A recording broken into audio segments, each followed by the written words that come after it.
여러분 안녕하세요. 2024년 하반기를 준비하는 우리들은 앞으로 경제가 어떻게 흘러갈까 경기를 정확하게 판단하고 그것에 맞게 대응하는 날을 만들어야 되겠다라는 생각을 분명히 하고 계시리라 생각이 됩니다.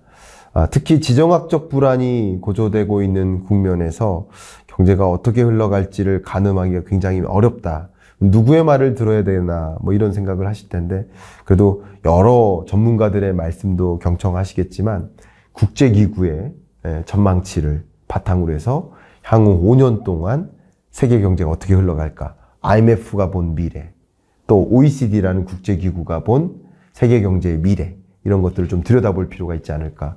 국제기구들의 전망치도 중요하겠지만 또 균형을 맞추기 위해서 민간 또 전문 기관들의 전망치도 필요합니다. 그래서 저는 맥킨지를 꼽았고, 맥킨지의 어떤 뷰, 맥킨지는 어떻게 세계 경제의 구조가 바뀔 것인가, 맥킨지가 본 미래, 이런 것도 한번 살펴보시는데 참조가 되면 좋겠고, 마지막으로는 한국은행이 본 24년 하반기 경제 전망 어떨 것인지 한번 들여다봄으로써 균형 감각을 가지실 필요가 있지 않을까 생각합니다. 그동안 경익남 영상이나 클로즈업 영상을 통해서 여러분께 설명해 드렸던 이런 영상들을 모아보기를 통해서 준비를 했습니다. 여러분들이 여러 기관들의 전망치에 기초해서 객관적으로 경기를 판단하시고 또 중립적으로 합리적으로 다양한 경영 의사결정, 재테크적 의사결정, 자산 배분에 대한 의사결정 내리신데 참조가 되기를 바라는 마음으로 모아보기 준비했으니까요. 지금부터 하나하나 각 기관들의 전망치 한번 살펴봐 주시길 바라겠습니다.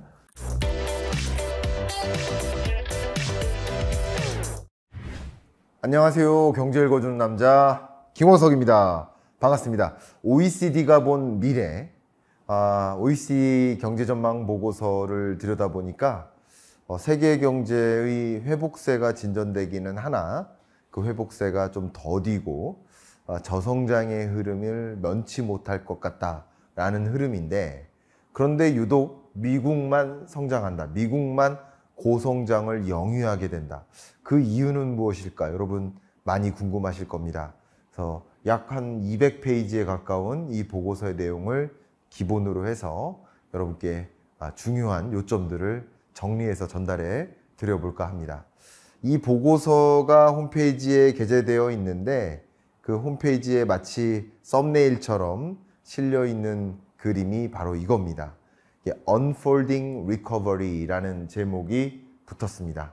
그러니까 회복은 회복인데 Unfolding이다. 그래서 folding이라는 단어는 여러분 많이 들어보셨지만 그 folding door 이런 거죠. 이게 접었다 폈다 한다. Unfolding이라는 것은 접혀있던 날개가 펼쳐진다. 이 그림처럼 어쩌면 애벌레에서 점차 날개가 달리고 날개를 펼치고 날기 시작한다. 그러니까 어쩌면 회복세가 매우 더뎠는데 이제 점차 회복세가 나타나는 듯한 기분이다 라고 표현을 하고 있습니다. 정말 그런 것인지 한번 지금부터 본격적으로 들어가 볼 텐데요. 보시는 것처럼 OECD 경제전망 보고서의 기초에서 여러분께 중요한 요점들을 전달해 드려 보도록 하겠습니다. OECD의 세계 경제 전망은 기본적으로 2024년 세계 경제는 3.1% 성장에 못 미치는데, 그래도 2025년에는 3.2%로 올해보다는 내년이 좀 나아 보인다. 물론 G20 국가들의 성장률은 올해나 내년이나 여전히 3.1%니까 좋은 경제다, 폭발적으로 성장하는 경제다 라고 보기보다는 2020년 팬데믹 경제 위기 왔었고 2022년 러우 전쟁 이후에 엄청난 고물가의 충격이 왔었는데 24년은 그래도 그 지점으로부터는 점차 회복되는 국면이다. 성장한다는 뜻보다는 회복되는 국면이다. 그러나 회복세가 더디고 미흡하다. 이렇게 설명을 드리도록 하겠습니다. OECD가 정리한 그 문구를 여러분께 소개를 해드리고자 하는데, 이렇게 노란색에 들어가 있는 이 문구는 제가 임의적으로 이 숫자를 해석하기를 피하고 OECD의 표현에 기초해서 전달해 드려볼까 하는 의지로 이렇게 문구들을 좀 정리해 봤습니다. 세계 경제 여러 경제 활동의 모습이 나름 resilient, 그러니까 회복력 있는, 지금까지는 다소 의외의 회복세가 좀 나타나고 있다라는 표현까지 제시를 했습니다.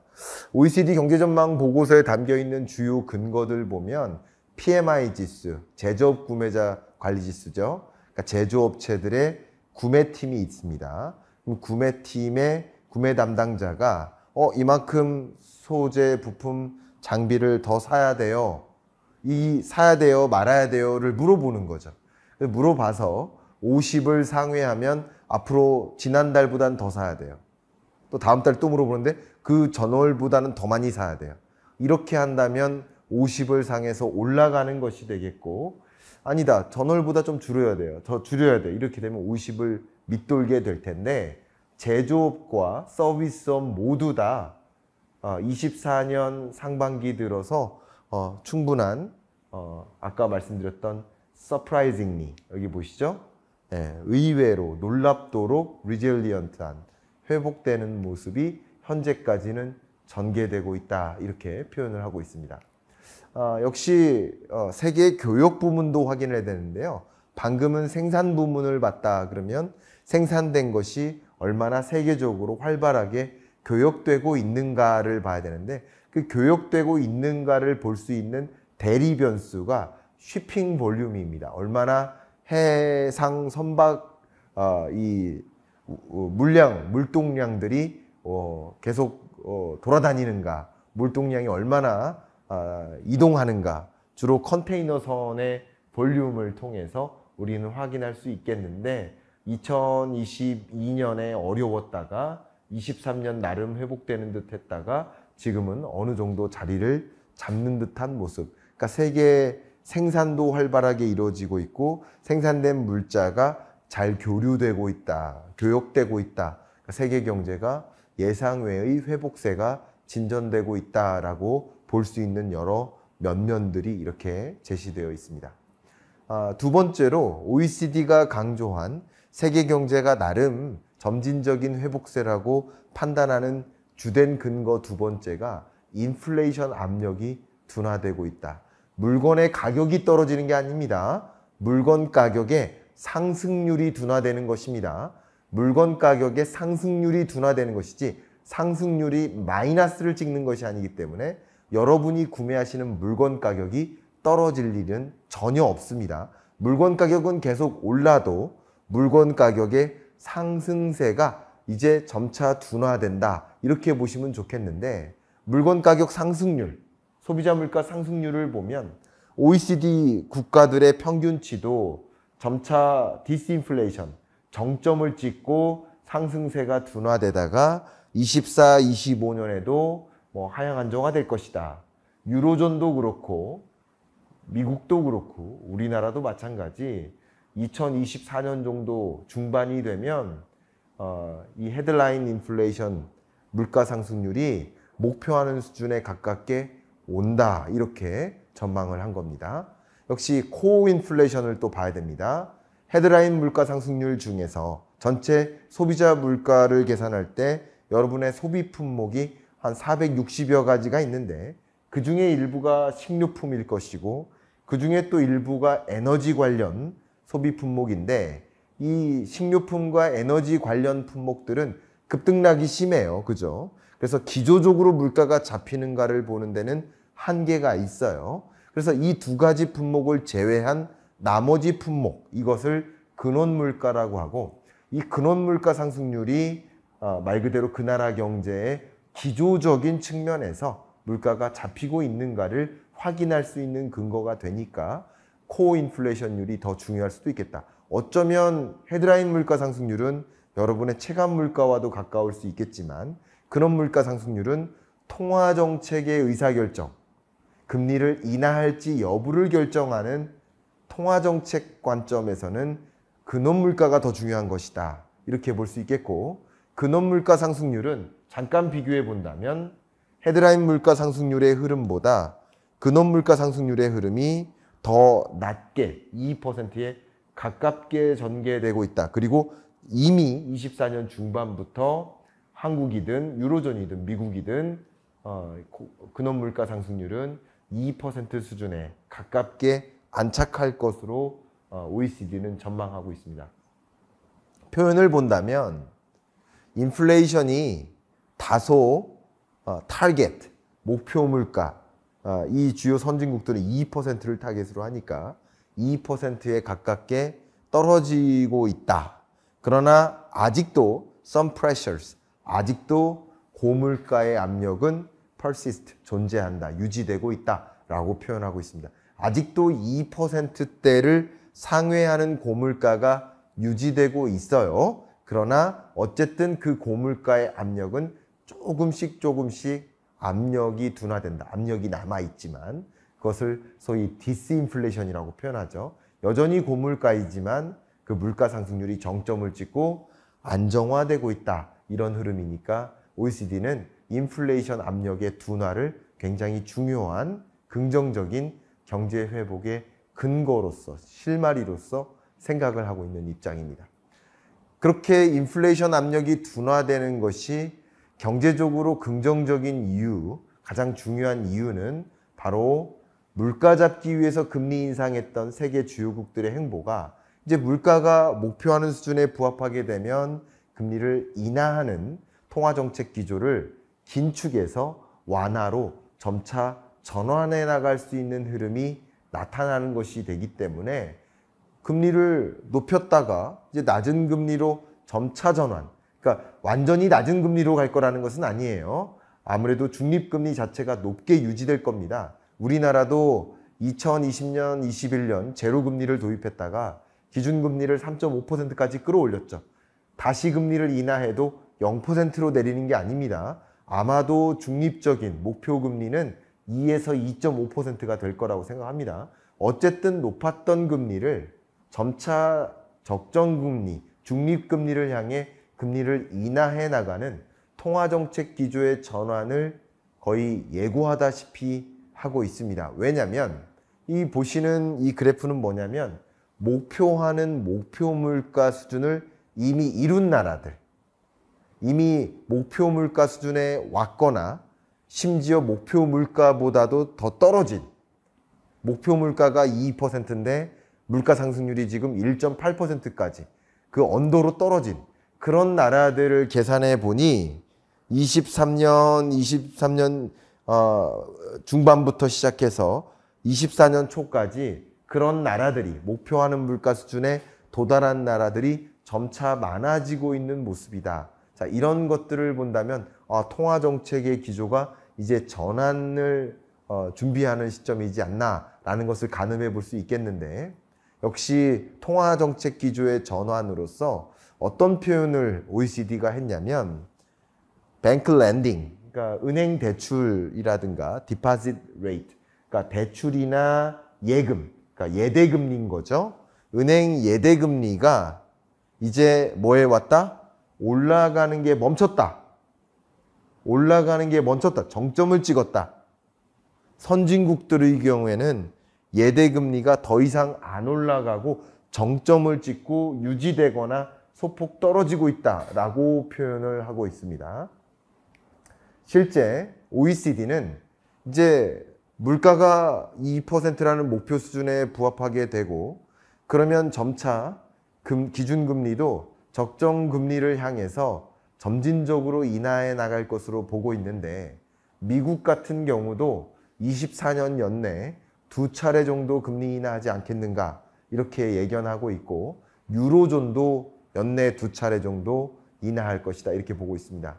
영국 같은 경우도 또 그 밖에 캐나다나 호주나 한국 같은 나라들도 주요 선진국들이 지금의 금리는 조금 더 이 물가를 잡기 위해서 조금은 제약적인 통화정책, 그러니까 높은 금리를 도입했다면 이제 적정금리를 향해서 점차 점진적으로 인하해 나가지 않겠는가. 지금 이런 통화정책 기조는 무슨 경제 위기가 와가지고 경제 위기를 막기 위해서, 경기를 적극적으로 부양시키기 위해서 대대적인 금리를 인하하는 팬데믹 경제 위기 때처럼 2008년 글로벌 금융위기 때처럼 그때처럼 대대적으로 금리를 인하하는 그런 통화정책 기조의 전환이 아니라 높은 금리에서 적정 금리를 향해 다시 내려가자. 금리 정상화로 가는 거죠. 통화정책 정상화. 지금의 5.5% 기준금리는 정상적인 금리는 아니고 충분히 경제를 억누르는 제약적인 금리니까 이제 물가 다 잡혔다면 경기 부양적으로 또 금융부실 문제를 해결하기 위해서 적정 금리를 찾아 나가자. 금리 정상화인 거야. 금리 인하라고 받아들이기보다는 금리 정상화 기조로 세계적으로 선진국들이 갈 것이다. 유독 일본만 마이너스 금리를 도입했었던 그 상황에서 최근에 한 차례 금리를 인상해서 제로 금리까지 왔는데 24년 연내에 뭐 추가적인 금리 인상을 단행할 것이다. 그러니까 일본은 지금의 물가가 너무 높으니까 뭐 물가를 내리기 위해서 금리 인상을 하는 것도 아니고요. 지금은 적정 물가 상황이니까 이제 적정 금리를 향해 가자.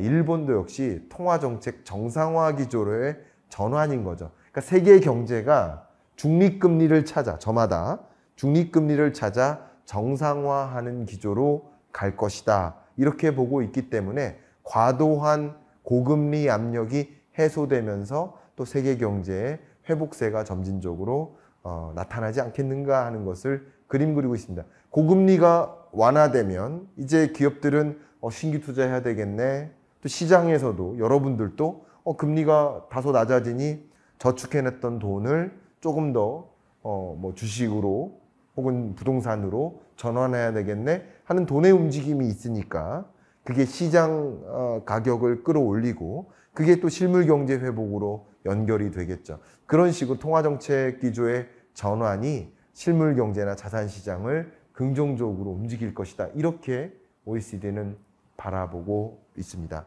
실제 OECD가 봤던 그 견해를 그대로 읽어드리면 OECD는 세계 주요국들의 이 정책 금리가 디클라인 할 것으로 전망한다. 올해 말이죠. This year. 그죠?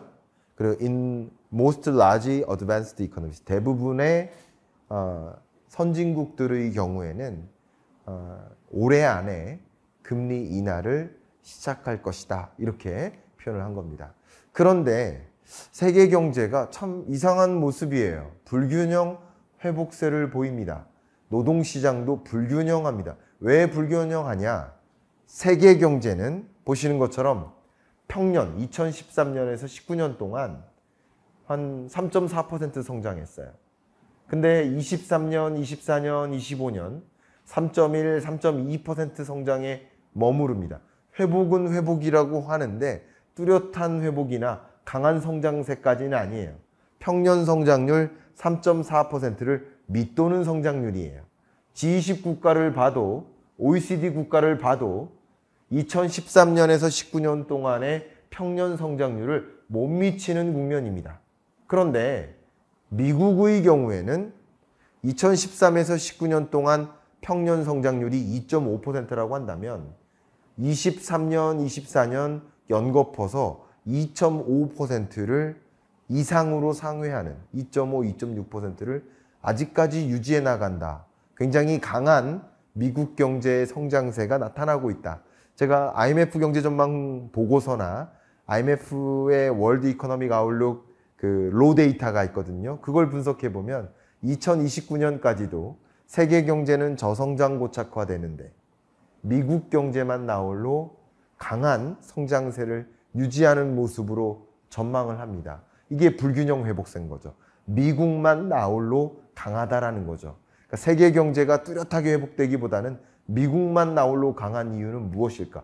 미국의 노동시장만 강한 이유는 무엇일까? 실제 말이죠. 세계 주요국 중에서 아웃풋이 줄어드는, 그러니까 GDP 증가율이 보시는 것처럼 분기 대비 성장률로 보나 2분기 연속 성장률이 주춤해지는, 그건 주황색이죠. 이런 나라들을 보면 더 많아져요. 그러니까 23년 하반기, 24년으로 올수록 세계 경제가 회복된다고 하는데 분기별로 성장세가 오히려 더 줄어들거나 아니면 2분기 연속 성장세가 주춤해지는 그런 나라들이 많아지는 경향성이 있습니다. 주황색을 특별히 더 강조해서 말씀드리겠습니다.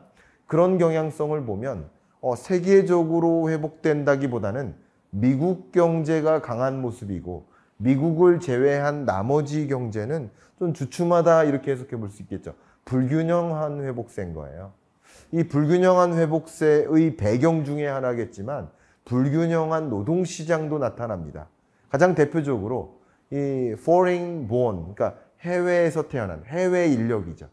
해외 인력이 해당 국가의 노동시장에 얼마나 기여를 하는가를 보여주고 있는데 과거에 비해서 최근 2023년이 초록색입니다. 과거가 주황색이고요. 과거에 비해서 이런 주요 선진국들이 많은 해외 인력이 집중적으로 유입되고 있음을 보여줍니다. 포르투갈, 이스라엘, 캐나다,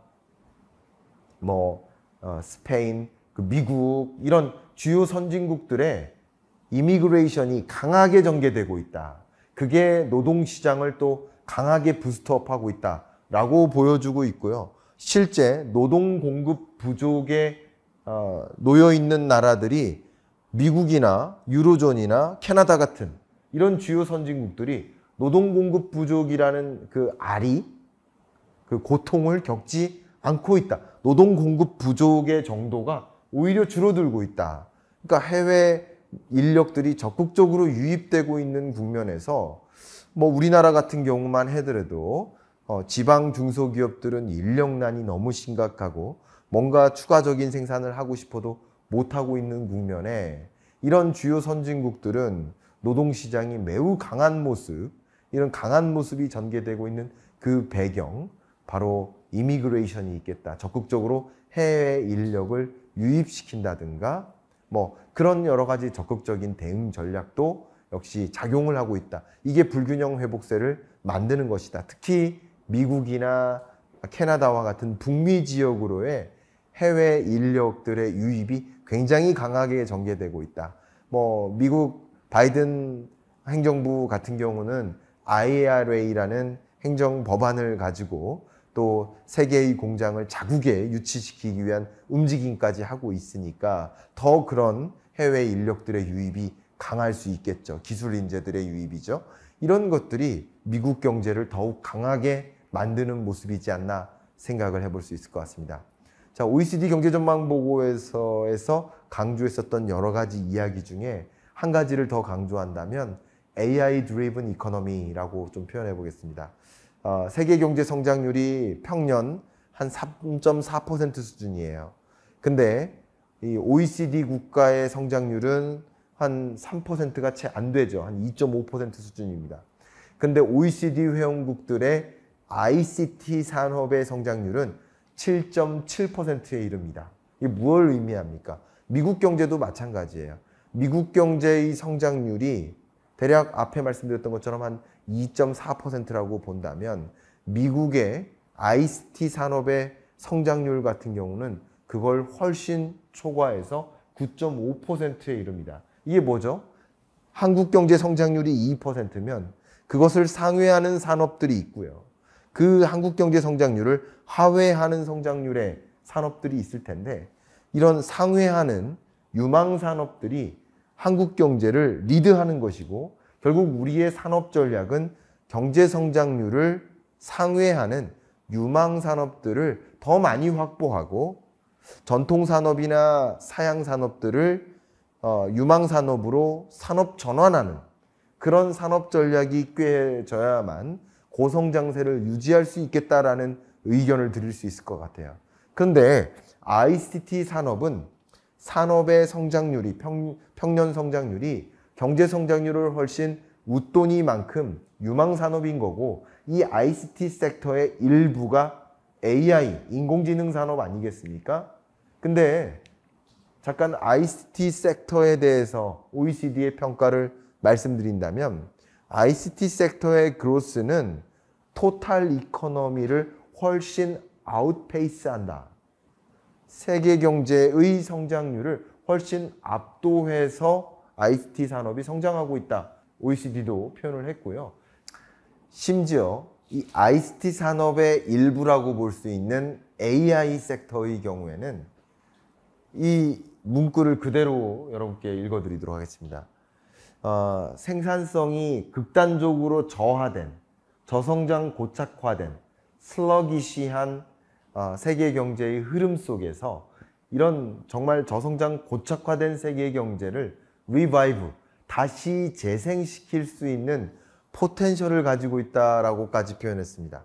근데 그 AI가 코딩의 영역이라든가 일반적인 라이팅의 영역이라든가 혹은 그 밖에 여러 영역에 걸쳐서 확대 적용되고 그 정도가 굉장히 강한 퍼포먼스를 높일 수 있는 역량이 있기 때문에 AI를 누가 선도할 것인지, 또 AI 경쟁력을 확보하기 위한 AI 반도체를 누가 확보할 것인지, 또 AI 반도체와 AI 경쟁력을 갖춘 빅테크 기업들 뿐만 아니라 그것이 가동되기 위한 또 고대역폭 메모리 반도체라든가 그 밖에 이 AI 서비스를 제공하기 위한 밸류체인 전반을 누가 갖고 있는지에 따라서 경제의 성장 속도가 다를 수 있겠구나라는 것을 가늠할 수 있겠죠. 근데 그 AI 경쟁력을, AI 반도체 경쟁력을 다 누가 다 짊어지고 있습니까?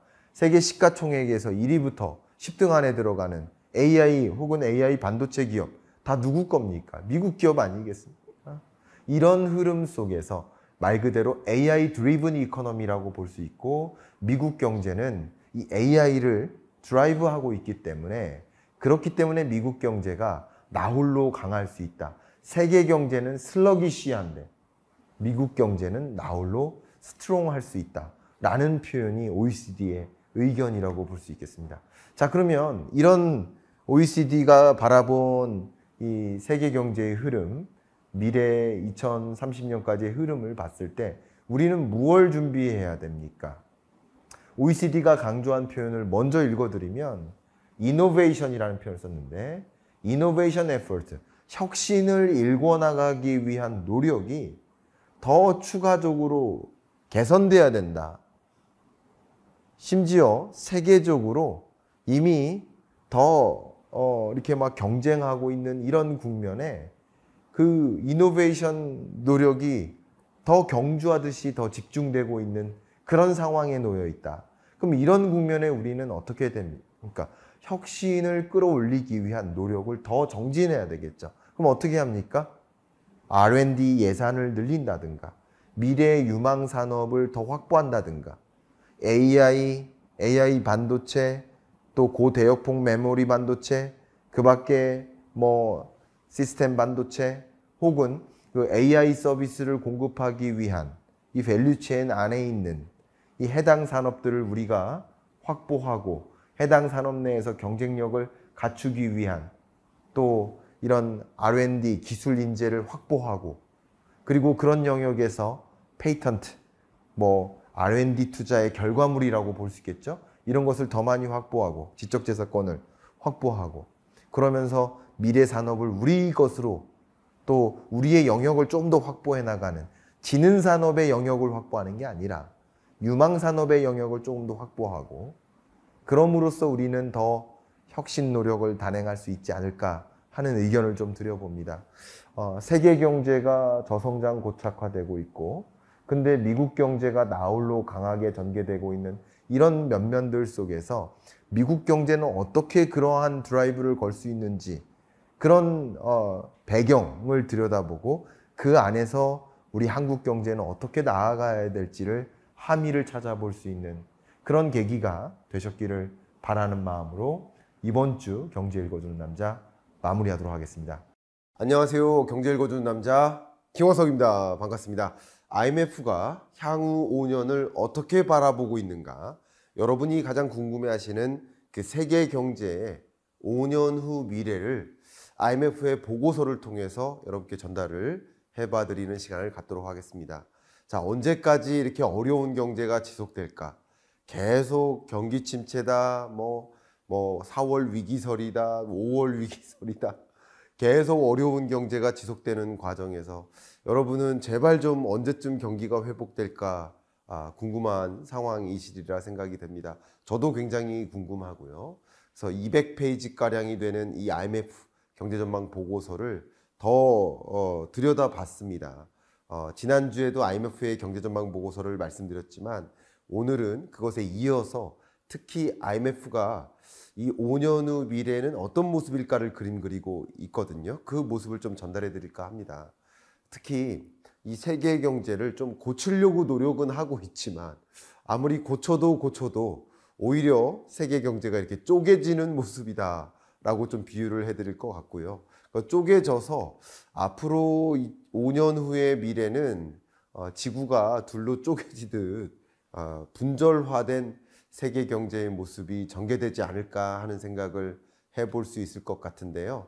그런 의미에서 저도 24년 경제 전망서에서 이 분절화, 세계 경제가 둘로 쪼개진다, 탈세계화 이런 표현들을 많이 강조했었는데 이번에 발표됐던 IMF의 월드 이코노믹 아웃룩에서도 세계 경제가 향후 5년 동안 다이버전스, 그러니까 둘로 쪼개진다, 분절화된다 라는 표현을 했습니다. 실제 어떤 모습으로 세계 경제가 전개될지 한번 가늠해 보는 시간을 가져보도록 하겠습니다. 보시는 것처럼 IMF는 향후 세계 경제 성장률에 대한 그 전망치를 보시는 것처럼 계속 둔화할 것이다 라고 보고 있는 모습이에요. 그러니까 IMF가 매번 경제 전망 보고서를 발표하고 있는데 5년 후에 대한 그 성장률 전망치를 발표할 때마다 종전에 발표할 때는 한 5년 후에는 4.5일 거야. 또 한 2012년 정도 되면 5년 후에는 뭐 한 5% 성장할 거야. 이렇게 보다가 2020년 코로나19 이후부터는 5년 후에는 4%일 거야. 또 지금에는 5년 후에는 뭐 예를 들어서 뭐 3%일 거야. 이런 식으로 계속 IMF는 향후 5년 이후의 세계 경제를 부정적으로 저성장 고착화되는 것으로 더딘 회복세로 전망하고 있다. 경제 위기 뭐 이런 모습은 아니지만 평년 성장률을 크게 밑도는 잠재 성장률 자체가 둔화되는 저성장 고착화로 세계 경제를 보고 있습니다. 다시 말하면 저성장의 장기화, 세계 경기 침체의 장기화라고 요약해 볼 수 있겠네요. 그 세계 경제 성장률을 구성하는 주요 권역별로 이렇게 쪼개 본다면 AE, 선진국이죠. 선진국의 기여도가 많이 줄어들었습니다만 25년 이후로는 그나마 선진국의 어떤 기여도는 보시는 것처럼 나름 유지되는 모습이거나 조금 올라가는 모습이에요. 그럼에도 불구하고 중국의 기여도, 노란색이 크게 빠지는 모습이고요. 그 밖에도 G20에 구성되는 중국을 제외한 그 밖의 신흥국들, 빨간색이죠. 역시 레고 블록으로 따지면 레고 블록 사이즈가 줄어들고 있는 거예요. 레고 블록 예를 들어 5개를 쌓아서 세계 경제 성장률이 되는데 그 레고 블록 사이즈가 대부분 줄어들고 있는 모습. 그 밖에 다른 이머징 마켓, EM이죠. 초록색도 줄어들고 있는 모습. LIDC는 Low Income Developing Countries, 저소득 국가라고 볼 수 있겠습니다. 취약 국가 뭐 이렇게 볼 수 있겠죠. 회색, 이들도 역시 레고 블록의 사이즈가 줄어들고 있는 모습. 선진국들만 나름 조금 커지는 모습인데 결과적으로 세계 경제의 성장률이 둔화하는 모습. 3%, 또 올해는 뭐 3.2%지만 내년 내후년 3%를 향해 가는 모습을 권역별로 기여도를 가지고 보면 이렇게 쪼그라들고 있구나. 선진국만 나름 버티는구나. 이렇게 그림을 그리실 수 있겠죠.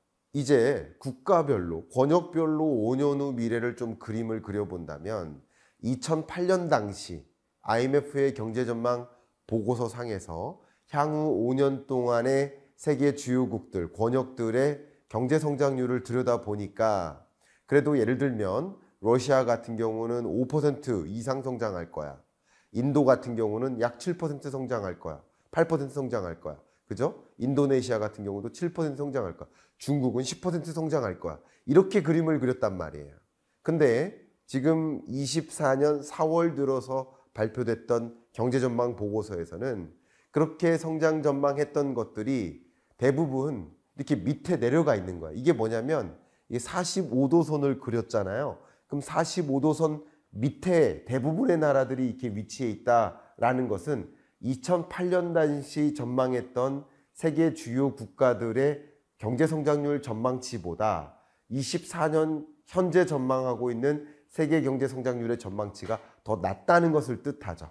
그죠? 예를 들면 인도가 8%로 위치해 있는데 2008년 4월에는 인도가 8% 성장할 거야. 5년 동안 8% 성장할 거야. 이렇게 그림을 그렸는데 지금의 경우에는 6%로 전망하고 있다. 향후 5년 동안 6% 성장하고 있다. 나름 이 45도선에 가까운 위치에 있으니까 그나마 괜찮은 거예요. 근데 중국 같은 경우 대표적으로 2008년 당시 중국 경제 성장률이 향후 5년 동안 10%를 유지할 거야. 이렇게 전망했는데 지금 24년 4월의 경우에는 중국 경제가 향후 5년 동안 3% 성장할 거야. 이렇게 보고 있는 거예요.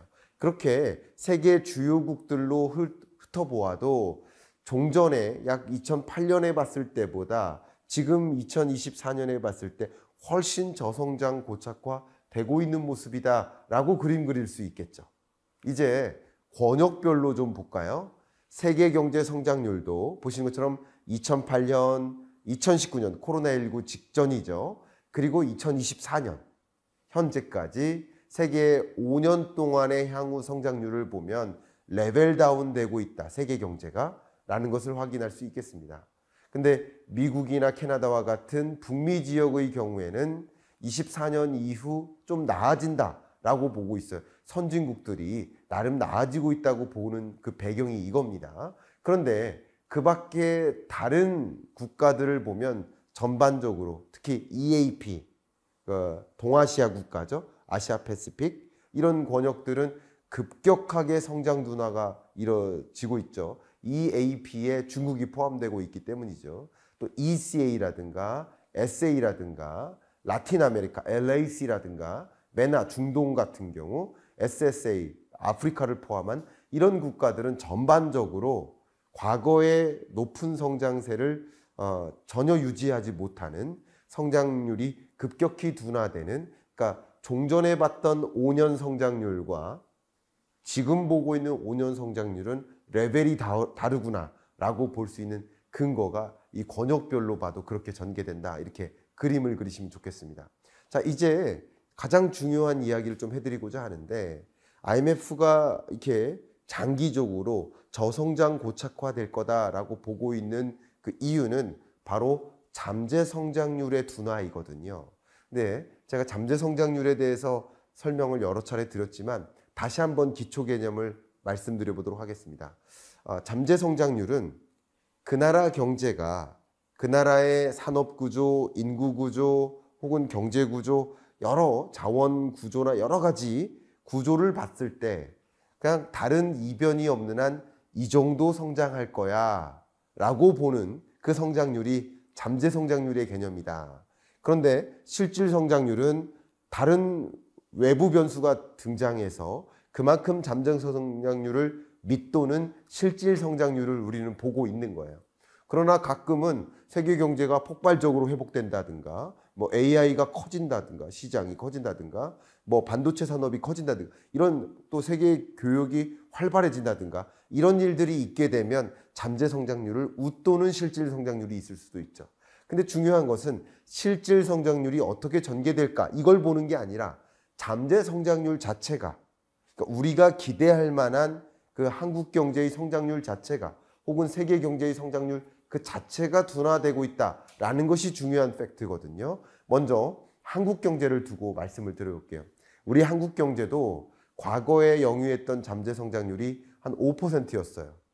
그러나 근래 3%, 2.5%까지 내려왔고 2020년 이래로는 1.8%로 잠재 성장률이 둔화할 것으로 제가 여러 차례 피크 코리아라는 주제로 설명드리면서 말씀드린 바 있습니다. 그런데 이 잠재 성장률, 제가 지금 말씀드리는 이 기초 개념은 뭐냐면 이 잠재 성장률을 추계할 때 그 잠재 성장률의 높이를 놓고 세 개의 레고 블록을 쌓아서 만든 거다라고 가정을 먼저 해볼게요. 그럼 이해가 가장 쉬우십니다. 그럼 세 개의 레고 블록을 쌓아서 2020년 잠재 성장률이 2.5%인 거다라고 본다면 세 개의 레고 블록이 뭘까? 하나가 바로 노동 투입, 두 번째가 자본 투입, 그리고 세 번째는 총 요소 생산성이라고 합니다. 노동 투입은 주로 노동 인구 혹은 생산 연령 인구를 가지고 보면 좋겠고요. 자본 투입은 예를 들어 해외 직접 투자 유입액이라든가 기업들의 신규 투자라고 한다든가 혹은 정부의 더 적극적인 R&D 투자라든가 이런 것들이 자본 투입이라고 볼 수 있겠어요. 근데 마지막 세 번째 총 요소 생산성의 개념은 이런 겁니다. 경영 혁신의 레벨 아니면 기술 수준 이런 것들이 혹은 그 나라 경제의 어떤 제도적인 장치가 얼마나 효율적인가, 규제로 인해서 신규 산업을 적극적으로 진출할 수 있는 것인가, 이런 것들, 제도적 혁신, 경영 혁신, 또 인적 자원의 수준, 교육 수준, 혹은 그 밖에 R&D나 기술 수준, 이런 것들이 한 단위의 인풋을 들여도 아웃풋이 달라지게 만들 수 있는 박스에 해당되죠. 이 박스가 얼마나 효율적인가를 보여줘야 되죠. 그러니까 노동 투입, 자본 투입은 인풋 요소고요. 그 인풋 요소가 이 박스를 거쳐서 아웃풋으로 산출될 텐데 결국 아웃풋의 레벨이 줄어드는 것은 인풋이 줄어드는, 노동 투입, 자본 투입이 줄어드는 효과이기도 하겠지만 총 요소의 생산성이 뚜렷하게 혁신적으로 개선되지 않는 것도 있겠죠. 같은 시간을 투입해도 나의 어떤 그 교육 수준에 따라서 혹은 나의 일하는 능력의 수준에 따라서 경영 방침이나 인사 시스템에 따라서 노동 투입이 줄어들더라도 생산성이 늘어날 수 있잖아요. 자, 이렇게 세 가지로 여러분 생각해 주시면 좋겠습니다. 자, 그러면 다시 IMF의 경제 전망 보고서로 가도록 하겠습니다. 성장 잠재력 자체가 둔화된다. 잠재 성장률이 둔화된다. 라고 보고 있는 이유는 세계 경제, 먼저 월드입니다. 세계 경제로 봤을 때 캐피탈, 자본 투입이 줄어든다. 두 번째, 레이버, 노동 투입도 줄어든다. 더군다나 TFP, 이게 앞에 말씀드렸던 총 요소 생산성의 개념입니다. 노란색도 줄어드는 겁니다. 근데 선진국을 볼까요? 선진국을 보면 자본 투입이 줄어들다가 줄어드는 정도가 미미해져요. 그리고 노동 투입이 줄어들다가 노동 투입에 줄어드는 정도가 미미해져요. 역시 TFP, 총 요소 생산성은 오히려 올라갑니다. 그러니까 선진국들의 성장 둔화는 더디게, 오히려 성장이 오히려 늘어나는, 성장세가 늘어나는 모습으로 그림을 그린 것이에요. 그런데 EMD, Emerging Market and Developing Economies, 신흥개도국을 둘로 쪼갤 수 있는데 하나가 Emerging Market이면서 여기 MIE라고 표현했는데 이게 Middle Income Economies입니다. 그리고 LIDC는 Low Income Developing Countries, 저소득 국가죠. 그러니까 신흥개도국 중에서도 그래도 중상층이 좀 많은, 그래도 어느 정도 성장세가 이루어진 그런 신흥개도국을 이 중소득계층이 많은 EMMIE라고 표현할 수 있고 어렵네요. LIDC는 Low Income Developing Country, 저소득 국가, 취약소득 국가라고 볼 수 있겠죠. 제가 이걸 암기하고 있는 것도 신기하네요. 말씀 드리면서 보니까. 어쨌든 EMMIE로 구분을 해본다면 캐피탈, 자본 투입이 줄어요. 노동 투입도 줍니다. 이거 되게 신기한 일이죠? 왜 그런지 좀 볼게요. 또 TFP도 줄어요. 혁신성도 준다는 거예요. 자, LIDC 같은 경우는 보시는 것처럼 캐피털, 자본 투입은 나름 유지되지만 노동 투입이 뚜렷하게 늘지 않고 TFP, 혁신성이 급감합니다. 거의 제로예요. 그래서 잠재 성장이 둔화된다라는 뜻입니다. 이걸 가지고 이 잠재 성장률이 둔화되는 그 배경을 하나하나 설명드릴게요. 그럼 첫 번째가 노동 투입이죠. 노동 투입부터 볼게요. 보시면 이 45도선 밑으로 대부분 나라들이 위치해 있는데 아까 보셨던 그 경제 성장률 그래프랑 좀 비슷하죠. 이것은 생산 연령 인구, 만 15세에서 64세까지의 생산 연령 인구가 얼마나 증가할까를 본 건데 2008년에는 그래도 이렇게 뚜렷하게 증가할 거야 라고 봤었으나 2021년 최근의 생산 연령 인구 전망치는 예전만큼 2008년만큼 증가하지 않는다라는 뜻을 보여주죠. 그렇죠? 예를 들면 인도 같은 경우도 2008년에는 생산 연령 인구가 그래도 한 2% 이상 증가할 거야 이렇게 전망을 했는데 2021년에 와서는 생산 연령 인구의 증가세가 한 1% 언더일 거야 이렇게 전망하는 거예요. 그러니까 과거에는 생산 연령 인구가 급격히 증가했었던 그런 신흥국들이 이제 2020년대 들어서는 생산 연령 인구의 증가세가 더디고 심지어는 0을 밑도는 국가들이 있죠. 이 수평선 0을 밑도는 국가들, 중국이나 러시아나 이런 주요 신흥국들조차 생산 연령 인구가 줄어드는 국면입니다. 물론 일본이나 미국이나 혹은 프랑스, 독일과 같은 주요 선진국들도 생산 연령 인구가 감소하는 건 사실이에요. 우리나라도 마찬가지죠. 선진국들도 생산 연령 인구가 감소하는 건 사실입니다. 그런데 왜 노동 투입이 선진국들은 감소하지 않나? 그 부분에 대한 의문이 있으시겠죠? 그 부분에 대해서 명쾌하게 여기서 보여줍니다. 미국 경제도 지금 왜 이렇게 완전 고용이 유지되고 있지? 고용시장이 왜 이렇게 탄탄하지? 이런 질문을 많이 갖고 계신데 보시는 것처럼 자 미국을 먼저 볼게요. Domestic born, 그러니까 미국에서 태어난 생산 연령 인구, 인력, 취업자의 증가 속도는 이렇게 대시, 점선으로 그렸어요. 별로 더딥니다. 근데 외국에서 태어난 인력들이 미국으로 편입된 그럼으로써 취업자가 증가하는 속도는 파란색 선 그래프예요. 캐나다 같은 경우도 마찬가지입니다. 해외에서 태어난 외국인 인력이 캐나다, 미국으로 들어와서 적극적으로 일하는 모습, 노동시장에 참여하는 모습, 해외 인력의 유입이 결국 미국 혹은 캐나다와 같은 북미 지역의 고용시장의 탄탄한 모습을 보여주는 근거가 된다는 거예요. 그래서 글로벌리 노동 투입은 감소하는데 북미 지역이나 선진국 권역의 경우에는 노동 투입이 늘어나는 이유가 바로 노동 인구의 선진국으로의 이동입니다. 보시면 유러피언 국가들도 마찬가지예요. 유로존과 영국은 이제 유로존이 아니니까 영국과 유로존을 보시면 해외에서 유입된 노동력이 급격히 늘어나는 모습이죠. 그런데 자국에서 태어난 자국 인력들은 오히려 감소하는 모습, 점선을 보세요.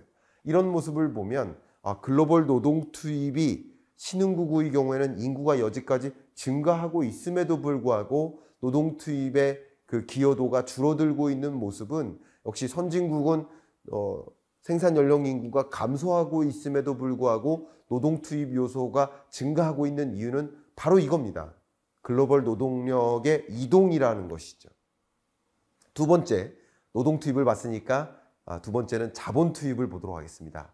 자본 투입 요소도 OECD 선진국들의 경우 보시면 종전에 금융위기를 만나기 전까지만 해도 점선처럼 새로운 기업들의 신규 투자 같은 것들이 이렇게 점선처럼 이어질 것으로 전망을 했습니다. 근데 실적치는 이 파란색 선 그래프예요. 그렇게 전개되지 않고 있다라는 것을 볼 수 있고요. 특히 세계 경제의 슬로우다운, 저성장 고착화로 인해서 실제 이 투자의 GDP에 미치는 그 기여도가 줄어들고 있는 모습을 확인할 수 있습니다. 그러니까 선진국들이 과거만큼 적극적으로 투자를 못한다라는 것을 보여주고 있습니다. 투자에 소극적인 거죠. 특히 신흥국들을 봐야 되는데요. G20 국가에 속해 있는 Emerging Market, 신흥국가들의 해외 직접 투자 유입액을 보시면 보세요. 점선을 먼저 보실까요? EMDE, 신흥국으로 향한 FDI 유입액이 급격히 늘어나고 있죠. 이게 전 세계 FDI 유입액의 증가세를 보여주는 모습이에요. 선진국으로의 FDI 유입액은 오히려 줄어들거나 정체됐었죠. 이게 지금까지의 모습인데 앞서 말씀드렸던 것처럼 2022년부터 고금리를 도입하고 22년 이후 23년, 24년부터 이 고금리에 따른 역습으로 적극적인 자본 투입을 못하는 국면에서 그동안 선진국들이 해외 직접 투자 유입액을 통해서 나름 성장세를 이어갔지만 추가적인 자본 투입이 이어지지 못한다라고 보고 있는 국면에서는 이 신흥국들이 역동적으로 자본 투입의 기여도가 늘어날 수가 없는 것이다. 자본 투입이 이어지지 못하니 선진국들의 어떤 자본 투입을 바탕으로 성장했던 신흥국들이 추가적으로 성장세를 이어가기 어렵겠구나라고 확인할 수 있는 근거가 됩니다. 자, 이제 마지막으로 이 잠재 성장률에 영향을 미치는 세 개의 레고 블록 중에 마지막 총 요소 생산성 TFP를 다루도록 하겠습니다. 이 TFP 총 요소 생산성이 그 나라 경제 혹은 그 권역의 경제에 얼마나 성장 기여도를 가져갈까라는 것을 분석한 IMF의 자료인데요. 보시는 것처럼 미국의 경우에는 TFP마저 늘어납니다. 혁신성이 는다는 거예요. 생산성이 늘어난다는 거예요. 그러나 선진국 중에서 미국을 제외한 나머지 선진국들은 이 TFP마저 줄어든다. 중국도 줄어든다. 중국을 뺀 나머지 신흥국들은 굉장히 강하게 줄어든다. 이게 다이버전스를 가져온다. 결국 혁신성에 따라서 세계 경제가 어떻게 흘러가는지, 어떤 국가의 성장세가 어떻게 전개되는지를 보여주는 굉장히 중요한 근거가 될 것이라고 보고 있습니다. 제가 이미 한번 보여드렸었습니다만 지금은 바로 AI 시대예요. AI의 어떤 성과가 어떤 그 사람의 휴먼 캐피탈의 능력을 넘어서는 수준입니다. 보시는 것처럼 핸드라이팅 레코그니션이라는 영역에서도 1998년부터 인공지능이 도입됐습니다만 0을 기점으로 사람의 노동력, 사람의 능력을 넘어서지 못하다가 대략 한 2015년 정도를 기점으로 사람의 능력을 넘어섰습니다. 그 밖에도 스피치 레코그니션, 이미지 레코그니션, 그 밖에 language understanding 이런 전반적인 영역의 인공지능의 레벨이 퍼포먼스가 사람의 지각 능력, 사람의 능력을 넘어선 수준으로 올라와 있는 거예요. 그만큼 AI 기술이 고성능화됐고 이렇게 고성능화된 AI가 산업 전반에 걸쳐 활용되는 국면이고 그러면 AI를 얼마나 활용할 수 있는가에 따라서 총 요소 생산성, 사업의 혁신성이 달라진다는 거죠. 특히 employment share를 보시면 고용의 분포를 볼게요. 여러 가지 고용의 분포가 있지만 세계적으로 보시면 좀 어려운 표현입니다만 complementary는 상호 보완적인 영역 그리고 얼마나 익스포저 되어 있는 AI 익스포저 되어 있는지를 살펴볼 텐데 선진국의 경우에는 AI에 더 많이 노출되어 있습니다. 근데 신흥국 혹은 LIC 저소득 국가 같은 경우는 덜 노출되어 있죠. 이런 모습, 이 빨간색만 보신다면 그만큼 총 요소 생산성이 미국 혹은 선진국은 나름 유지되는데 신흥국들은 계속 줄어드는 이유가 바로 AI에 얼마나 노출되고 AI를 얼마나 활용하는가에 달려있다라고 확인할 수 있겠습니다. 특히 이 부분 좀 어려울 수 있겠습니다만 이 컴플리멘터리의 개념을 잠깐 설명드릴게요. 이게 양자역학 용어로도 많이 사용되는데 상호 보완적이다라고 제가 좀 편의상 해석을 이렇게 전해드리도록 하겠습니다. 이 컴플리멘터리의 개념은 R&D 기술을 개발해요.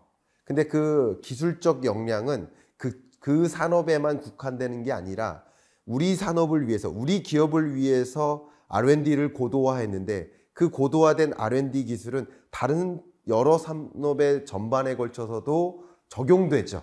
이게 상호 보완성이라고 볼 수 있는데 이렇게 상호 보완성이 높은 영역 그리고 높은 생산성을 갖고 있는 영역일수록 더 이 AI가 TFP에 미치는 영향이 크다. 실질적으로 아웃풋에 미치는 영향도 크다라고 볼 수 있습니다.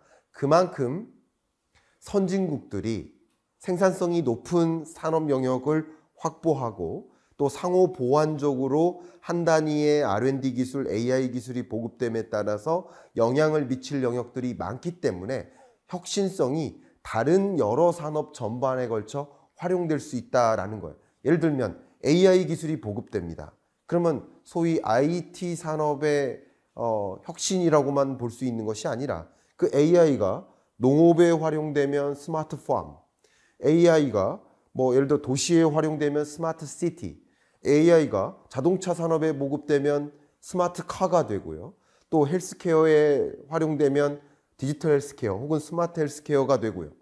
이런 식으로 전 산업에 걸쳐서 확대 적용되는 과정에서 이 TFP 총 요소 생산성의 그 경제 성장 기여가 굉장히 높게 유지될 수 있다라는 것을 보여줍니다.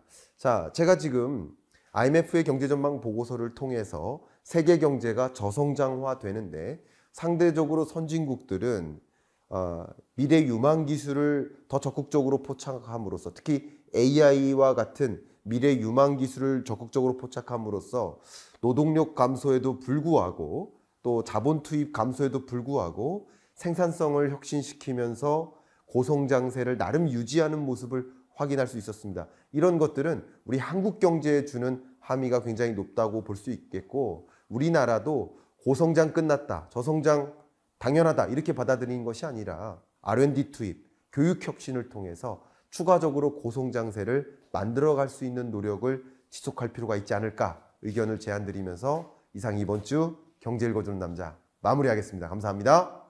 여러분 안녕하세요. 참 세계 경제가 어떻게 전개될까? 앞으로의 5년 또 10년을 놓고 세계의 경제 구조가 또 어떻게 바뀔까?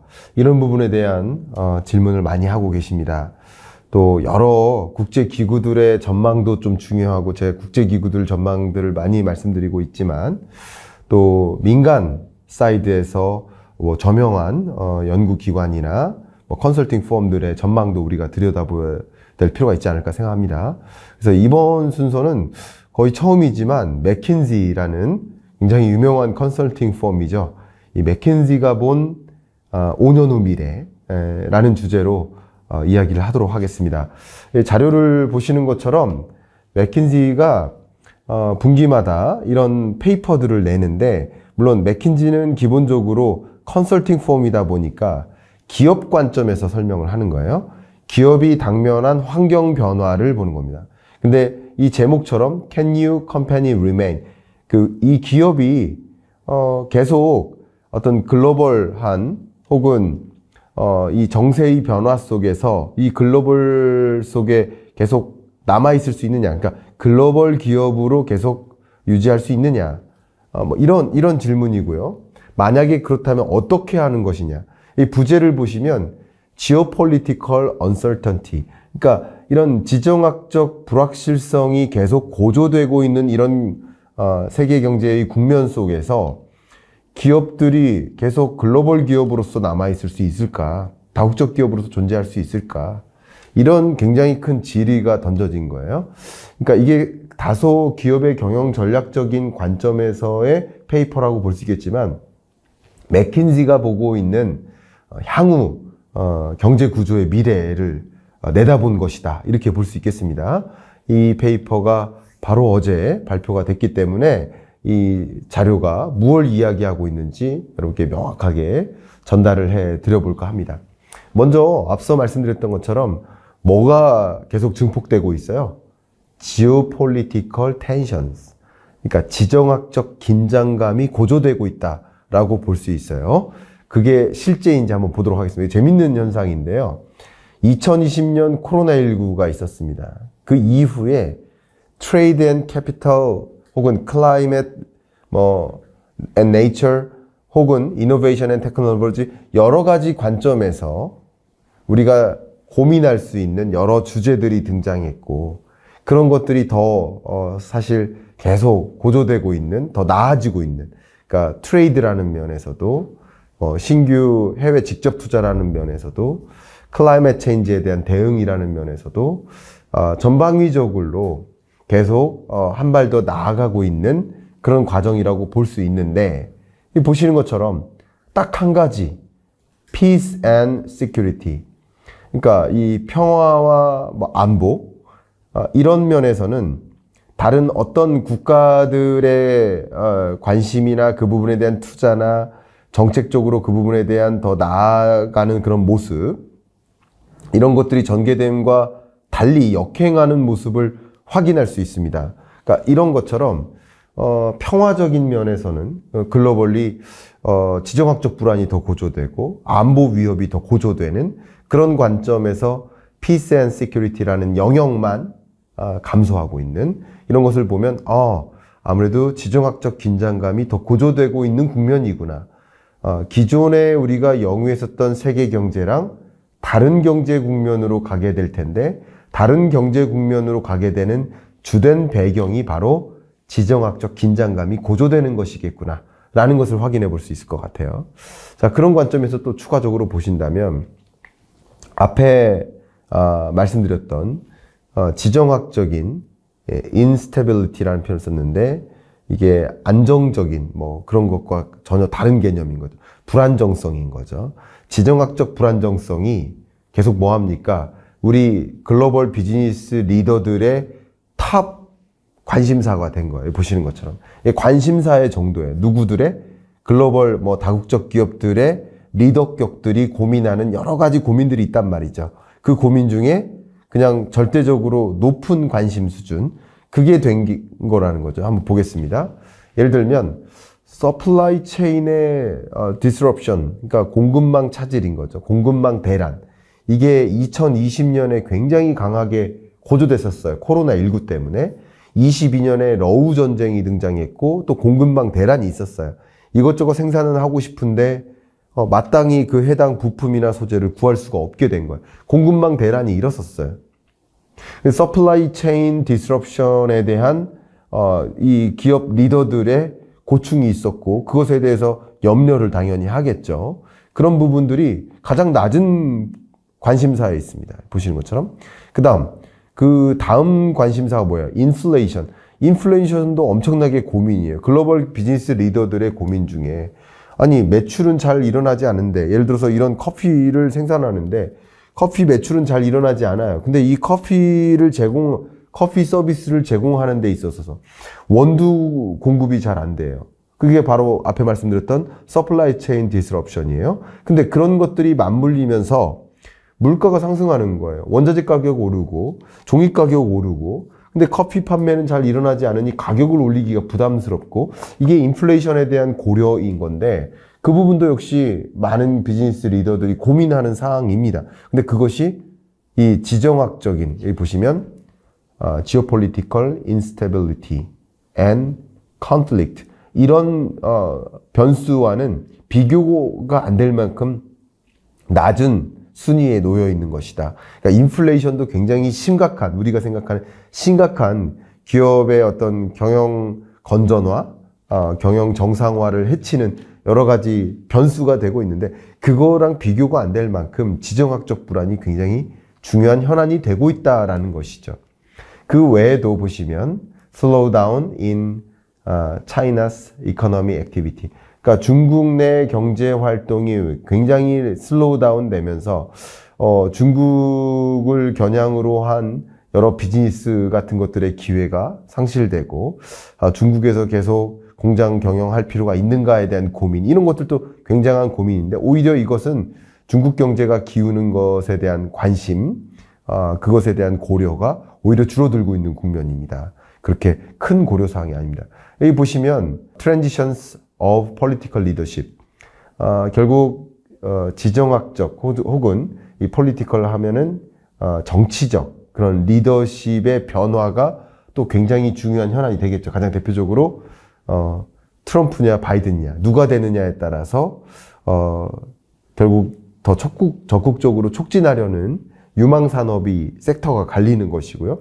그러면 기업들이 이 분야로 신규 사업을 놓고 신규 투자를 해야 될지를 고민하는 데 있어서 누가 정치적 리더가 될지는 굉장히 중요한데 그런 부분에 대한 관심도 최근에 고조되고 있습니다. 그러나 이런 수많은 관심사가 있다 하더라도 방금 말씀드렸던 것처럼 지정학적인 불안 이런 것보다 더 관심이 되진 않는다. 소위 말하는 러우 전쟁이 시작됐고 러우 전쟁이 아직도 끝나지 않고 있고 거기에 중동 전쟁이 가세했고 또 타이완 해협을 놓고 미중 간에 또 긴장감이 조성되고 있고 또 우리로서는 한국과 일본과 중국이 같이 뭐 FTA 다시 해볼까를 논의를 할 만큼 또 한번 논의를 하는 절차에 있는데 그런 모습 속에서 북한이 미사일을 발사하고 이런 여러 가지 것들이 지정학적 불안이라고 볼 수 있는데 이런 문제가 글로벌 기업들의 리더격들이 같이 고민하고 있는 가장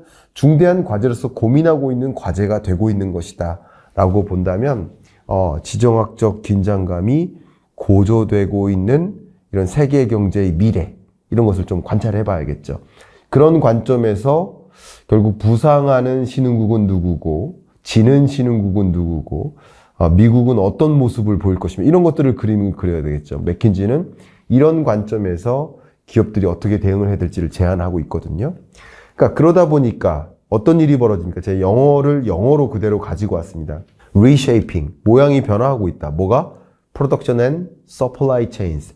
그러니까 제조 기지나 또 공급 사슬 자체가 완전히 변모하고 있다라는 것이에요. 어떻게 변모하는지 보시면 글로벌 기업들의 신규 투자를 통해 확인할 수 있습니다. 보시면요. Greater China and Russia라는 단어가 있습니다. 이 Greater China는 뭐 차이나를 포함하지만 예를 들면 몽골이라든가 대만이라든가 말레이시아의 일부라든가 이런 권역들을 다 포함해요. 그러니까 쉽게 말하면 중화권 이렇게 표현하면 될 것 같아요. Greater China라는 개념을 그렇게 이해해 주시고요. 그러니까 중화권과 러시아에 대한 신규 기업들의 투자가 어떻게 되고 있습니까? 완전 줄어들고 있죠. 완전히 줄었습니다. 특히 22년에 극단적으로 줄었습니다. 러우 전쟁 터지면서 그 이후에도 줄어든 채 크게 회복되지 못하고 있는 모습이다. 이렇게 볼 수 있겠습니다. 그렇다고 Advanced Economies, 선진국들을 중심으로 투자 규모가 늘어날까? 또 그것도 아닌 거예요. 보시면 하늘색이죠. 하늘색도 사실은 같이 줄어들고 있는 형국이에요. 그러면 많은 기업들이 신규 투자를 늘린다고 했을 때, 신규 투자 금액이 100이라고 했을 때 러시아나 중화공연에 대한 비중이 구조적으로 줄어들고 또 선진국들이 선진국 자체적인 투자도 그렇게 크게 늘어나지 않는 구조라고 한다면 그 밖의 다른 신흥국으로의 투자 규모가 늘어나고 있다라고 볼 수 있겠죠. 실제 그런 현상이 나타납니다. 보시면 Developing Economies, 신흥개도국에 대한 신규 투자가 늘어나고 있다. 이게 뭡니까? 밸류 체인이 바뀌고 있다는 것을 보이고 있어요. 그러니까 신규 투자를 그들 지역으로 늘려나간다. 이게 뭡니까? 신흥국에서 생산을 더 하겠다. 신흥국에 대한 공급망 의존도를 더 높여나가겠다라는 구조로 바뀌고 있는 리쉐이핑을 보여주고 있는 사례입니다. 조금 더 구체적으로 좀 살펴보도록 하겠습니다. 여기서 보시면 그린필드 인베스트먼트라고 하는데요. 이게 어쨌든 공장 짓는 거라고 생각하시면 좋아요. 그냥 가장 쉽게만 말씀드린다면 그러면 많은 기업들이 아프리카에 공장 짓고 인도에 공장 짓고 그 밖에 디벨로핑 유럽에 공장을 짓는 거죠. 이게 뭡니까? 신흥국이에요. 앞에 말씀드렸던. 다시 앞으로 갈게요. 네, 여기서 보여드렸던 디벨로핑 이코노미스, 물론 디벨로핑 이코노미스에는 중국과 러시아가 포함될 텐데 중화권도 포함될 텐데 중화권과 러시아를 제외한 나머지 신흥국을 지금 뜻하는 거예요. 이 짙은 이 곤색은요, 네이비 컬러는요. 근데 여기서 특히 이 디벨로핑 이코노미스는 아프리카, 인도, 디벨로핑 유럽. 그러니까 유럽 지역에서는 어드밴스드 이코노미스가 많아요. 선진국들이 많아요. 근데 디벨로핑 유럽도 있거든요. 그러니까 이렇게 3대 권역을 좀 짚어본 겁니다. 이들 지역을 보면 중국발, 중화권발, 혹은 선진국발, 혹은 그 밖에 신흥국들이 신흥국에도 투자하잖아요. 그 신규 투자 유입액을 좀 들여다보면 지난 2015년에서 19년 동안에 유입됐던 아프리카로 유입됐었던 그 투자 금액을 훨씬 뛰어넘는 109% 정도 2배 이상의 투자 유입이 일어나고 있습니다. 22년에서 23년 동안. 그리고 인도 같은 경우도 만만치 않습니다. 2015, 19년과 비교했을 때 22년, 23년 동안 54%나 증가한 것을 보면 인도로도 만만치 않게 그린필드 인베스트먼트가 늘어나고 있다. 이렇게 볼 수 있겠죠. 역시 그 밖에 디벨로핑 유럽으로도 33%, 물론 아프리카나 인도에 비교하면 얼마 안 되는 것 같지만 이 33%나 증가했다는 건 엄청나게 증가한 거라고 볼 수 있겠거든요. 그러니까 이런 식으로 아프리카에 공장 짓고 인도에 공장 짓고 디벨로핑 유럽으로 공장을 짓는 거예요. 그런 모습들이 전개된다. 이게 뭡니까? 리쉐이핑이죠. 왜? 중국에 생산 기지를 두고 중국에 거의 전적으로 의존하던 밸류 체인에서 중국을 떠난 그 밖에 다른 신흥국에 대한 의존도가 늘어나고 있는 구조다. 공급망이 바뀌고 있다는 것을 보여주는 거거든요. 그러면서 제가 경익남 시리즈에서도 여러 번 말씀드렸습니다만 글로벌 노스가 지난 1900년대, 2020년까지를 세계 경제의 폭발적인 성장세, 그 당시 성장률이 한 4% 가까웠거든요. 이런 4%대 세계 경제 성장률을 리드해왔던 게 글로벌 노스, 주요 선진국들이었다면 이제 향후 2020년대 이후, 2025년 이후에 세계 경제를 굉장히 견인차처럼 이끌어 나갈 그런 권역을 우리는 글로벌 사우스라고 표현하죠. 그동안에는 소위 신흥국 혹은 이런 표현하기 죄송하지만 못 사는 국가 이렇게 표현을 해왔지만 글로벌 사우스가 새롭게 부상하고 있는 모습입니다. 세계의 지형이 바뀌고 있는 거죠. 세계의 지형이 어떻게 바뀌는지 단적으로 보여주는 것이 미국의 주요 수입액입니다. 한번 보세요. 멕시코에 대한 수입액이 엄청나게 늘어나죠. 베트남에 대한 수입액이 늘어나죠. 인도에 대한 수입액이 늘어납니다. 중국에 대한 수입액은 줄어들죠. 2017년과 23년을 비교한 겁니다. 그러니까 적어도 미국이라는 나라의 수입 구조라는 면에서 전적으로 중국에 의존했었던 미국의 수입 체제가 이제 멕시코, 베트남, 인도로 분산되는 거예요. 근데 중국은 줄고 그 밖에 아까 말씀드렸던 글로벌 사우스 국가들의 의존도가 늘어나고 있다라는 거죠. 물론 중국을 떠나는 정말 많은 기업, 차이나 엑소더스 현상이 일어나고 그리고 중국을 떠나는 이유가 여러 가지가 있겠지만 많은 다국적 기업이 혹은 중국 내 기업도 중국의 관세를 과도하게 높게 측정하고 중국에선 비즈니스 못하겠다, 생산기지 여기다 두면 안 되겠다 하면서 중국 기업도 멕시코로 떠납니다. 중국 기업도 베트남이나 인도로 떠납니다. 중국 기업도 떠나지만 다국적 기업들도 떠나는 이런 과정에서 세계의 어떤 경제 구조가, 그러니까 세계의 공장이라고 했었던 프로덕션 구조가 혹은 세계의 공급망이라고 했었던 서플라이 체인 자체가 리쉐이핑, 완전히 바뀌고 있다라고 볼 수 있는 것이죠. 그러다 보니까 제가 여러분들께 이제 투자 관점에서도 말씀드리고 혹은 경영 전략 관점에서도 의견을 많이 드리는데 항상 투자 관점에서, 경영 전략 관점에서 여러분 대질문을 던지시라고 말씀 많이 드려요. 그 대질문은 제2의 중국은 누굴까? 2001년 중국이 WTO에 가입하고 폭발적으로 14%대까지 성장하다가 중국이 점차 지는 모습이 있단 말이에요. 성장세가 둔화되는 거죠. 그런 과정에서 그럼 중국을 대체할 이런 글로벌 사우스가 부상하고 있다라는 것인데 특히 글로벌 사우스 중에 어디를 주목할까라는 관점에서 저는 인도를 다시 한번 강조해서 설명드리고 싶습니다. GDP에서 FDI 유입액이 있어요. 그러니까 GDP가 있고 FDI 유입액이 있는데 그거를 비율을 계산을 해보면 되겠죠.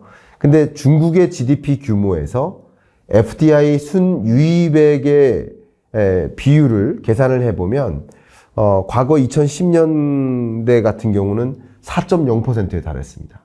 근데 점차 2015년에 2.2%, 2020년 1.7%, 2025년은 0.7%로 점차 둔화합니다. 그러니까 경제 성장 속도도 둔화되지만 FDI 순유입액은 더 크게 빠른 속도로 둔화되고 있는 모습인 거예요.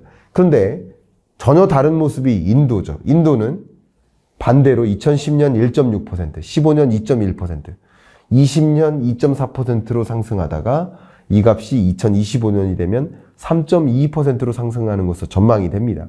이렇게 제2의 중국으로서 결국 중국이 세계의 공장으로서 역할을 다했었던 그런 시대가 있었다면 중국으로부터 공장이 빠져나오는, 기업들이 빠져나오는 차이나 엑소더스 현상에서 반대급부로 반사이익을 보는 나라가 또 역시 인도가 된다. 여러 나라들이 있겠지만 인도가 또 그런 역할을 하고 있다는 것을 말씀드리고, 제가 꾸준히 말씀드리는데 여러 가지 근거들이 있지만 그 근거 중에 지배적인 것 하나가 또 인구다라는 거죠.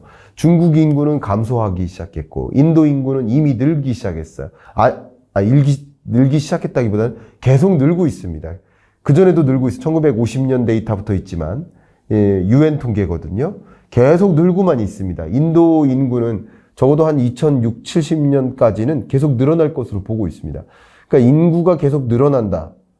인구 증가 속도가 빠르다라는 것은 젊은 인구가 많다는 거거든요. 젊은 인구가 많다는 것은 만 15세에서 64세까지의 생산 연령 인구가 많다. 다시 말하면 노동력이 더 풍부해진다. 중국은 인구 감소와 함께 고령화를 같이 만나기 때문에 인구는 감소하지만 생산 연령 인구의 감소 속도는 더 빠릅니다. 근데 인도의 인구는 더 빠르게 늘어나고 그리고 생산 연령 인구는 또 굉장히 빠르게 늘어나기 때문에 젊은 인구라는 거죠. 이들이 늘어나기 때문에 생산 기지로서 자리하기가 상당히 쉬워진다.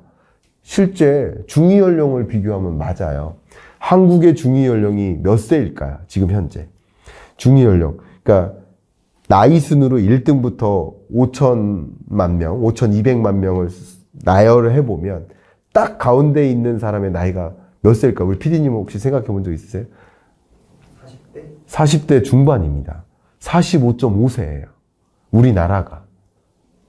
그러니까 과거에는 한 20년 전에는 제가 김광석이니까 서른즈음에라는 노래가 있었고 그 서른즈음에라는 노래는 어쩌면 중위 연령이 느낄 수 있는 인생의 고충을 노래한 노래가 아닌가.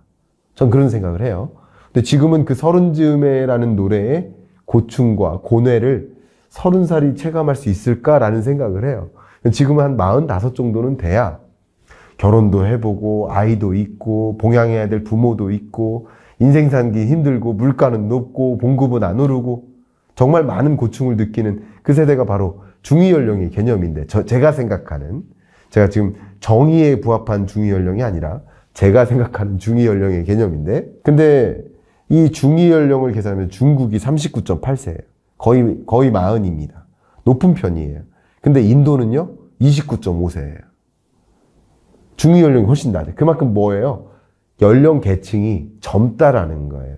그만큼 신흥국의 중위 연령을 비교해 보면 생산 연령 인구가 풍부하고 그것은 생산 기지로서 제2의 생산 기지로서 부상하기에 부족함이 없다. 인구만 따져봐도 이미 23년부터 인도의 인구가 중국의 인구를 뛰어넘었기 때문에 당연히 인도의 생산 기지로서 역할을 다하는데 인구 면에서 노동력이라는 면에서는 적어도 부족함이 없어 보인다. 이렇게 생각을 해볼 수 있을 것 같아요. 근데 많은 분들이 좀 비판적으로 이런 이야기를 하세요. 아니 어떻게 해서 인도에서 생산합니까? 인도에서 생산하기에 기업 경영을 하는데 너무 부족함이 많다. 대표적으로 노동법도 좀 굉장히 해외 기업들이 진출하기에 부족함이 많이 있고 또 물류 인프라, 교통 인프라, 통신 인프라, 전기 인프라 이 인프라가 너무 기업 경영하는데 충분하지 않다. 이렇게 말씀을 하시는데 제가 반론을 드리기에 앞서 그거 아닙니다. 라고 전 답변 드리고 싶어요. 왜냐하면 세계에서 휴대폰을 제일 많이 생산한 나라가 어디예요?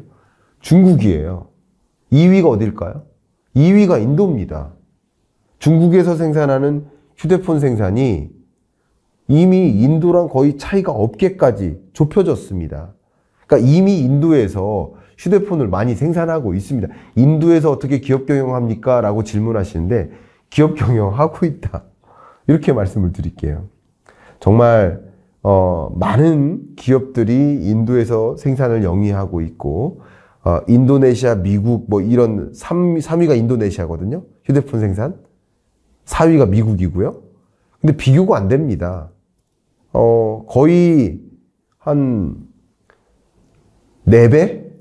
4배 이상 인도에서 생산하고 있어요.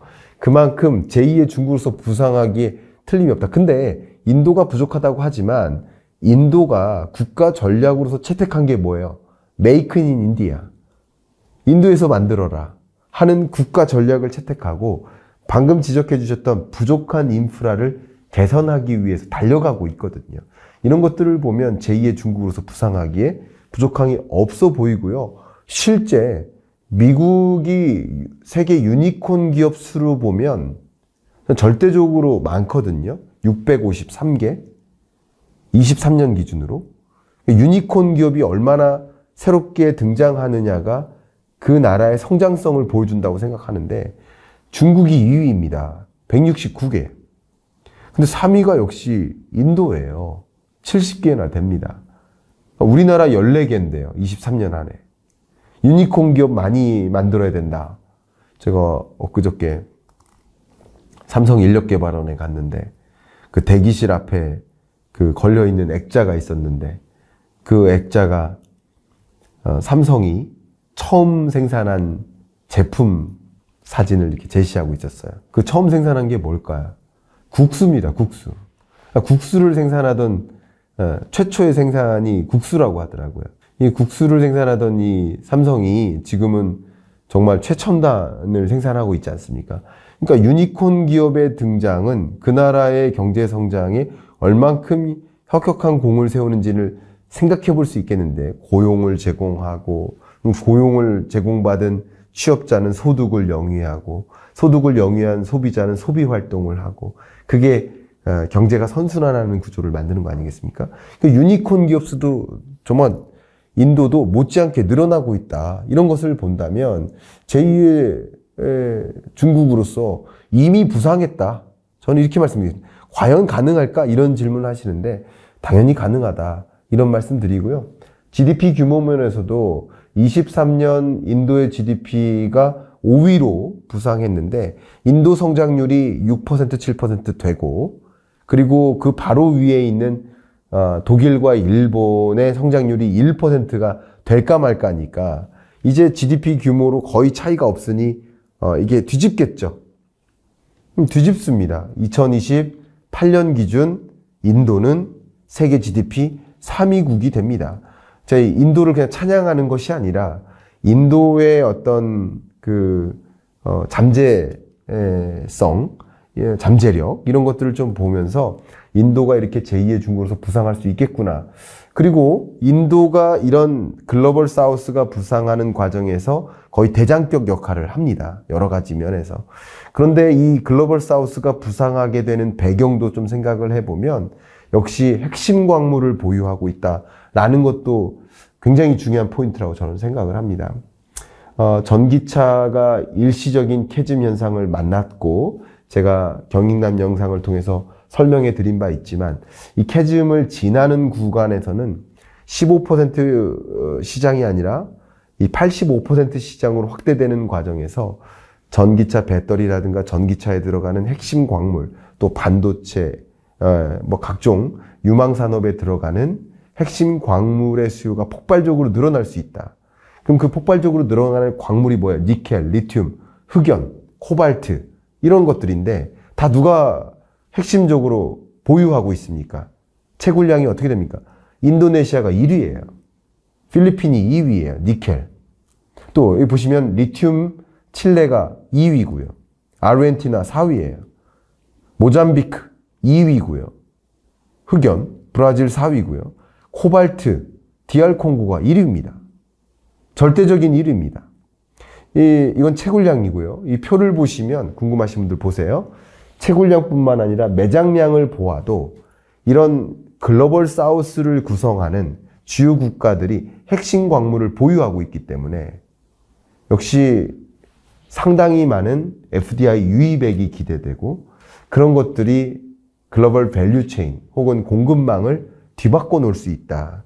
그래서 글로벌 사우스 중심으로 이동하고 글로벌 사우스 중에서도 인도가 특히 그 대장격을 수행할 수 있다라는 그림을 그리시면 어떨까. 결국 맥킨지는 지정학적 불안으로 인해서 밸류 체인이나 생산 이런 것들이 변모할 수 있고 그 변화되는 양태를 제가 추가적으로 설명을 드린 겁니다. 이런 관점에서 우리는 무엇을 준비해야 될까? 뭐 대응책도 고민을 해야 될 텐데, 글로벌 사우스 중심으로 주요국들이 또 성장하니까 그런 주요국으로의 신시장 진출 추진해야 됩니다. 경제 규모 면에서 충분히 커지다 보니까 GDP 규모 면에서 커지고 1인당 GDP가 증가하는 과정에서는 중산층이 두터워져요. 중산층이 두터워지면 그냥 옷이 아니라 패션이 되고요. 관심이. 그리고 필수 식료품이 아니라 이제는 기후식품 수요가 늘어나요. 이렇게 중산층이 확대되는 과정에서 시장으로서의 의미도 같이 갖게 된다라는 것을 좀 들여다봐야 되겠고요. 앞서 말씀드렸던 핵심 광물, 우린 광물 자원이 없어요. 근데 핵심 광물을 보유한 이런 국가들과 조금 더 전략적 파트너십을 확대함으로써 안정적으로 광물 자원을 조달받을 수 있도록 하는 그런 체제를 만들 필요가 있겠다. 이 말씀을 강조하겠습니다. 마지막으로 이 다국적 기업들이 중국을 떠나는 과정이 있단 말이에요. 그럼 중국을 떠날 때 주요 다른 신흥국으로 유치가 되겠지만 일부분만큼은 전략적으로라도 한국으로 유치하기 위한 그런 고민도, 정책적 고민도, 유인책을 제공해야겠죠. 그런 전략도 같이 구상을 해야 되겠다라는 의견까지 제가 드리면서 맥킨지가 분석한 향후 변화할 미래, 그리고 맥킨지는 주로 기업들이 어떻게 대응해야 될지를 고민했겠지만 이런 이야기가 여러분께 참조가 되기를 바라는 마음입니다. 마지막으로 제 영상 말미에 책 홍보를 좀 넣도록 하겠습니다. 여러분이 이제 경제를 읽어나가고 경제의 언어를 좀 장착하고 나도 좀 경제를 쉽게 이해하고 싶다, 신문을 보면 이해하고 싶다 하시는 그런 말씀 많이 주시고, 그렇게 하는데 어떻게 시작하면 좋겠습니까? 라는 질문을 하시는데 그런 분들께 제안해 드립니다. 제가 쓴 책이죠. 경제 입문서, 경제 읽어주는 남자의 15분 경제특강. 이 책을 보시면 술술 경제가 읽히는 마법을 경험하실 거라고 생각이 되고요. 이 책을 보신 분들은 제가 매년 집필하고 있는 경제 전망서 꼭 준비하셔서 응용인 거죠. 이것은 입문서와 응용서입니다. 응용서를 보시면서 경제가 어떻게 흘러가는지 경기를 판단하시고, 그리고 그 경기가 변화하고 사이클이 변화하는 국면에서 나는 어떻게 대응할지를 고민하실 수 있는 그런 계기가 되시기를 바라는 마음으로 이상 마무리하겠습니다. 감사합니다. 여러분 안녕하세요. 2024년 하반기를 준비해야 될 때가 이제 온 것 같습니다. 2024년 상반기도 좀 정리를 해야 되겠지만 24년 하반기에는 그래도 경제가 뭐 뚜렷한, 우리가 체감적으로 느낄 만큼 그런 회복세를 기대하긴 어렵다고 느끼시겠지만, 그래도 뭐 수출, 특히 반도체 수출을 중심으로 좀 회복되는 모습이 나타나지 않을까 하는 것이 아마도 기본적인 우리들의 컨센서스인 것 같습니다. 뭐 여러 전문가들의 뷰도 필요하고 저의 뭐 전망도 자주 말씀을 드리지만, 오늘만큼은 한국은행이 본 2024년 하반기 경제, 한국은행이 작성한 경제전망 보고서를 바탕으로 해서 한국은행은 한국 경제를 하반기 어떻게 보고 있는지 한번 진단을 같이 해보도록 하겠습니다. 일단 경제전망 요약을 전달해 드릴게요. 이 한국은행의 경제전망 보고서를 보면 거의 앞부분에 경제전망 요약 부분이 있습니다. 이 요약 부분을 잠깐 읽어 드리도록 하겠습니다.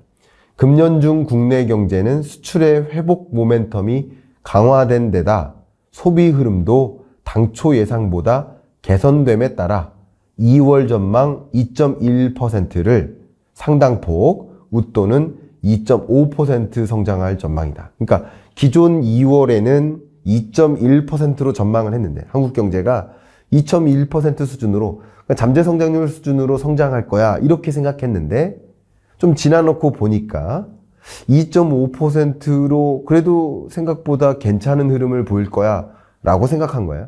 그러면 최근 한 3개월 동안 어떤 일이 있었던 거예요? 생각했던 것보다 수출이 좀 회복되는 모습이고, 생각했던 것보다 소비의 흐름도 조금 개선되는 모습이 나타난다. 생각했던 것보다 한국은행의 생각이죠. 한국은행이 생각했던 것보다 종전에 생각했던 것보다 좀 나은 모습을 보인다. 이렇게 전망한 거죠. 이게 예를 들면 이런 거예요.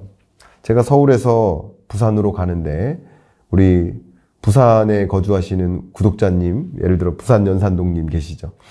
부산 연산동님께 제가 지금 출발합니다 라고 내비게이션을 찍어보니 5시간 걸린대요. 그러면 5시간 걸립니다라고 얘기했어요. 근데 운행 중에 보니까 생각보다 덜 막혀요. 대전쯤 왔는데 생각보다 덜 막혀요. 와보니까 5시간 걸리지 않을 것 같아요. 4시간 반 만에 도착할 것 같아요. 그럼 뭐합니까? 4시간 반 걸릴 것 같아요. 원래 6시에 도착할 줄 알았는데 5시 반이면 도착할 것 같아요 라고 도착 시간을 수정해서 여러분께 전달해야 되지 않겠습니까? 바로 그겁니다. 한국은행이 바라본 24년 경제 전망의 뷰가 조금 긍정적으로 바뀌었다. 가끔 아마 우리 구독자분은 아니시겠지만 한국은행 대변인이 아니라 IMF는 어떻게 보는지, OECD는 어떻게 보는지, 맥킨지는 어떻게 보는지, 한국은행은 어떻게 보는지 다양한 뷰를 한번 보시고 그리고 나는 이 경기를 어떻게 읽어나가야 될지 참조하시라는 거죠. 한국은행을 무조건 맞다가 아니라 제가 조금 이따 비판도 할 겁니다. 저는 그렇게 보지 않는다라는 제 의견도 말씀드릴 겁니다. 그러나 한국은행은 어떻게 보는지를 먼저 알아야 비판을 할 거 아니겠습니까? 비판을 하더라도. 그래서 한국은행은 어떻게 보는지를 계속 설명드리겠습니다. 이 두 번째 줄, 중요한 게 또 소비자 물가예요. 물가 상승률이 예상보다 양호한 성장세 등으로 상방 압력이 커졌다.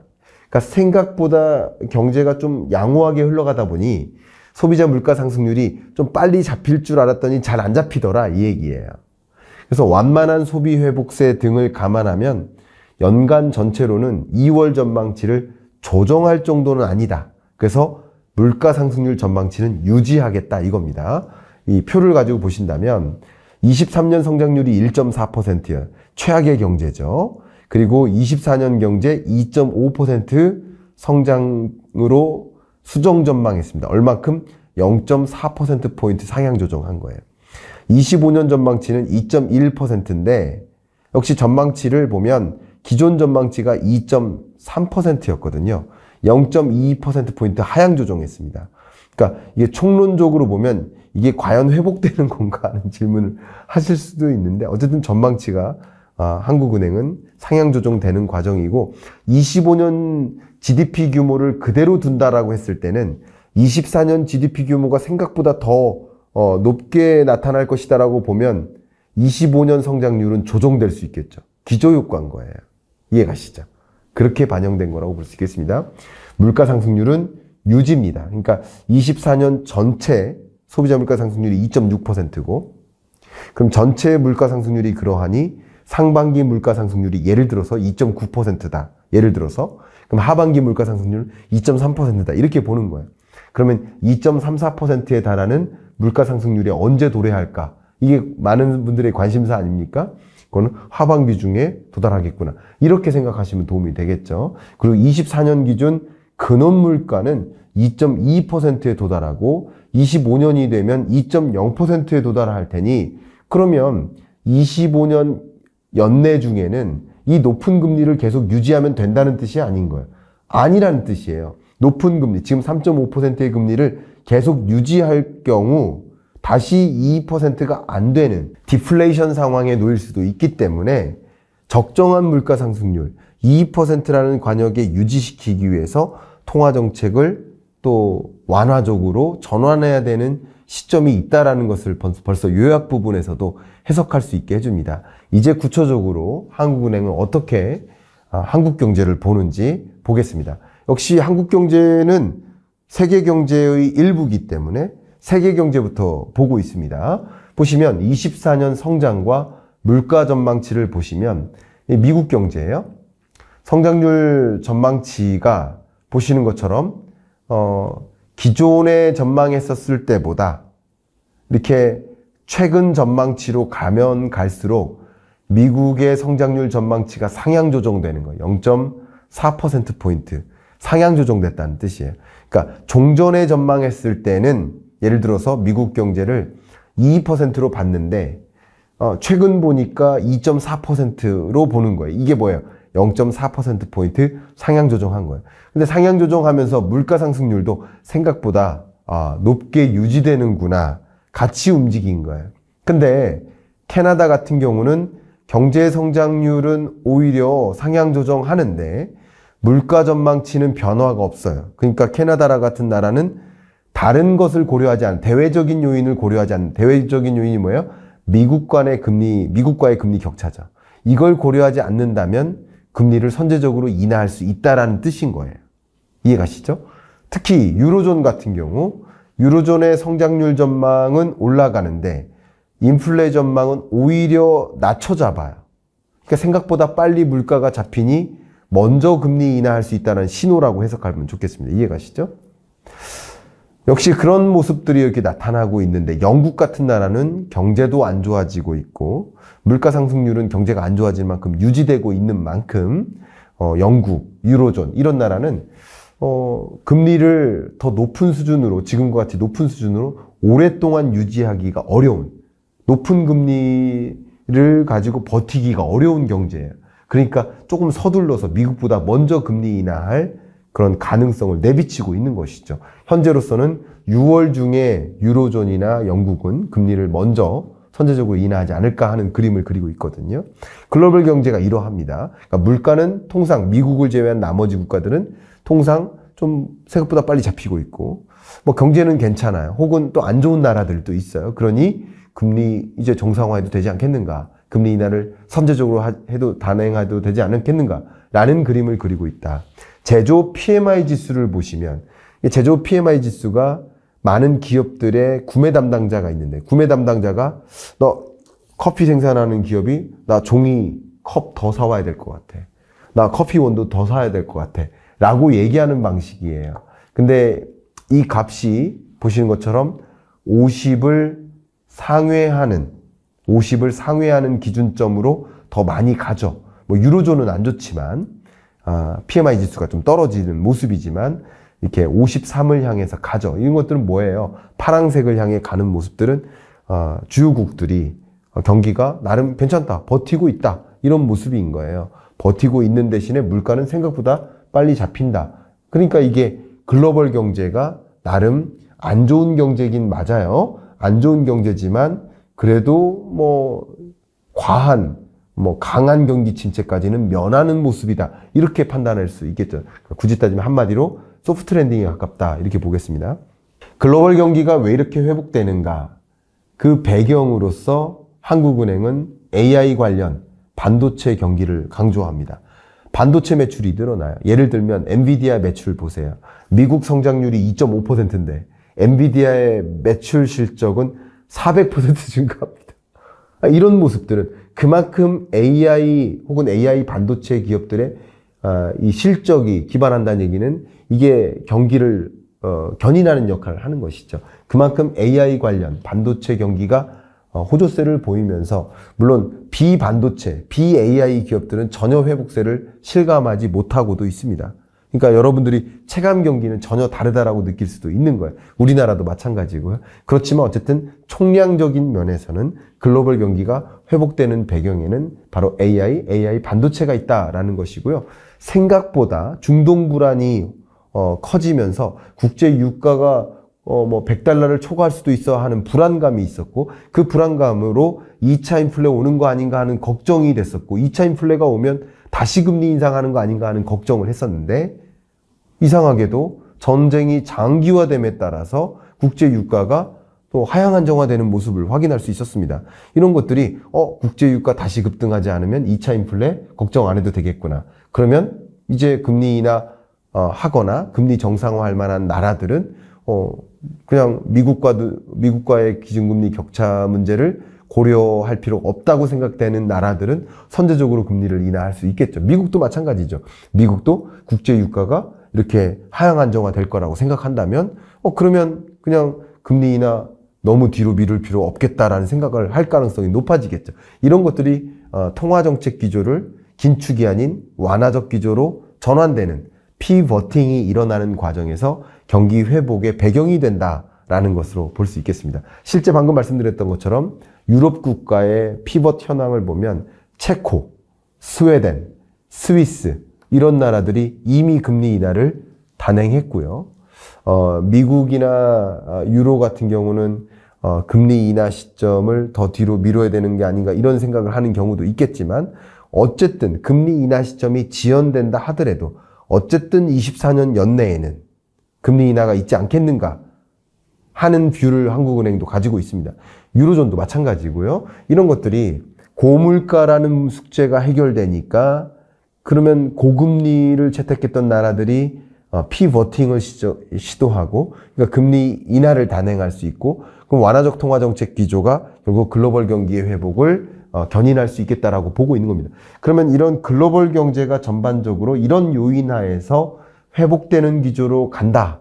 뭐 이게 더딘 회복세이기 때문에 경제가 성장한다라기보다는 뭐 추가적인 침체 없이 더딘 회복세가 진전된다. 이렇게 좀 설명드릴게요. 세계 경제 성장률이 잠재 성장률을 밑도는 국면 하에 계속되거든요. 3.2% 수준으로. 그러니까 3.7, 3.5를 훨씬 밑돈 수준의 성장률을 계속 유지하는 국면이니까 이게 더 깔아앉지만 않는다라는 것이지 경제가 성장한다고 볼 수는 없어요. 어쨌든 이런 면에서 정말 마일드한 회복, 그냥 지지부진한 회복이 어쨌든 전개된다. 이렇게 가정한다면 한국 경제로서는 긍정적으로 바라볼 만한 것들이 많겠죠. 워낙 대외 의존도가 높으니까 대외가 회복된다 그러면 대외 의존도가 높은 한국 경제는 회복되는 경로로 갈 가능성이 높지 않겠는가 할 수 있겠죠. 그렇게 바라볼 수 있겠죠. 그러면 한국 경제를 이제 한국은행이 어떻게 보고 있는지를 판단할 때 첫 번째로 봐야 될 게 물가죠. 앞서 물가 전망도 말씀드렸습니다만 최근에 소비자 물가 상승률이 어쨌든 이렇게 둔화돼서 2.9%를 기록하고 근원 물가 같은 경우도 2.3%로까지 떨어졌습니다. 여러분들이 체감하는 물건의 가격은 떨어질 리 없습니다. 여전히 2.9%나 상승하고 있는 중인 거예요. 그러니까 여러분 체감하는 물가는 이미 이만큼 올랐는데 거기서 2.9% 또 오르니까 힘든 겁니다. 그러나 물가 상승률은 이렇게 떨어지고 있구나. 그러면 한국은행의 전망은 어떠하느냐? 소비자 물가 상승률에 대한 전망치를 보신다면 24년 상반기 2.9%, 하반기 2.4%. 이것을 합했을 때 대략 한 2.6%로 전망한 거예요. 물가 상승률 전망치가. 그런데 그리고 25년 전망치는 대략 한 2.0%나 뭐 그 정도로 소비자 물가 상승률 전망하고 있죠. 2.12%. 자, 그런데 이런 전망치에 기초한다면 하반기 중에는 하반기 평균치가 2.4%인데 그러면 이렇게 디스인플레이션, 물가 상승률이 정점을 찍고 어쨌든 내려온 국면이라고 한다면 24년 하반기 중에는 2.34% 물가 상승률을 기록하는 달이 있겠죠.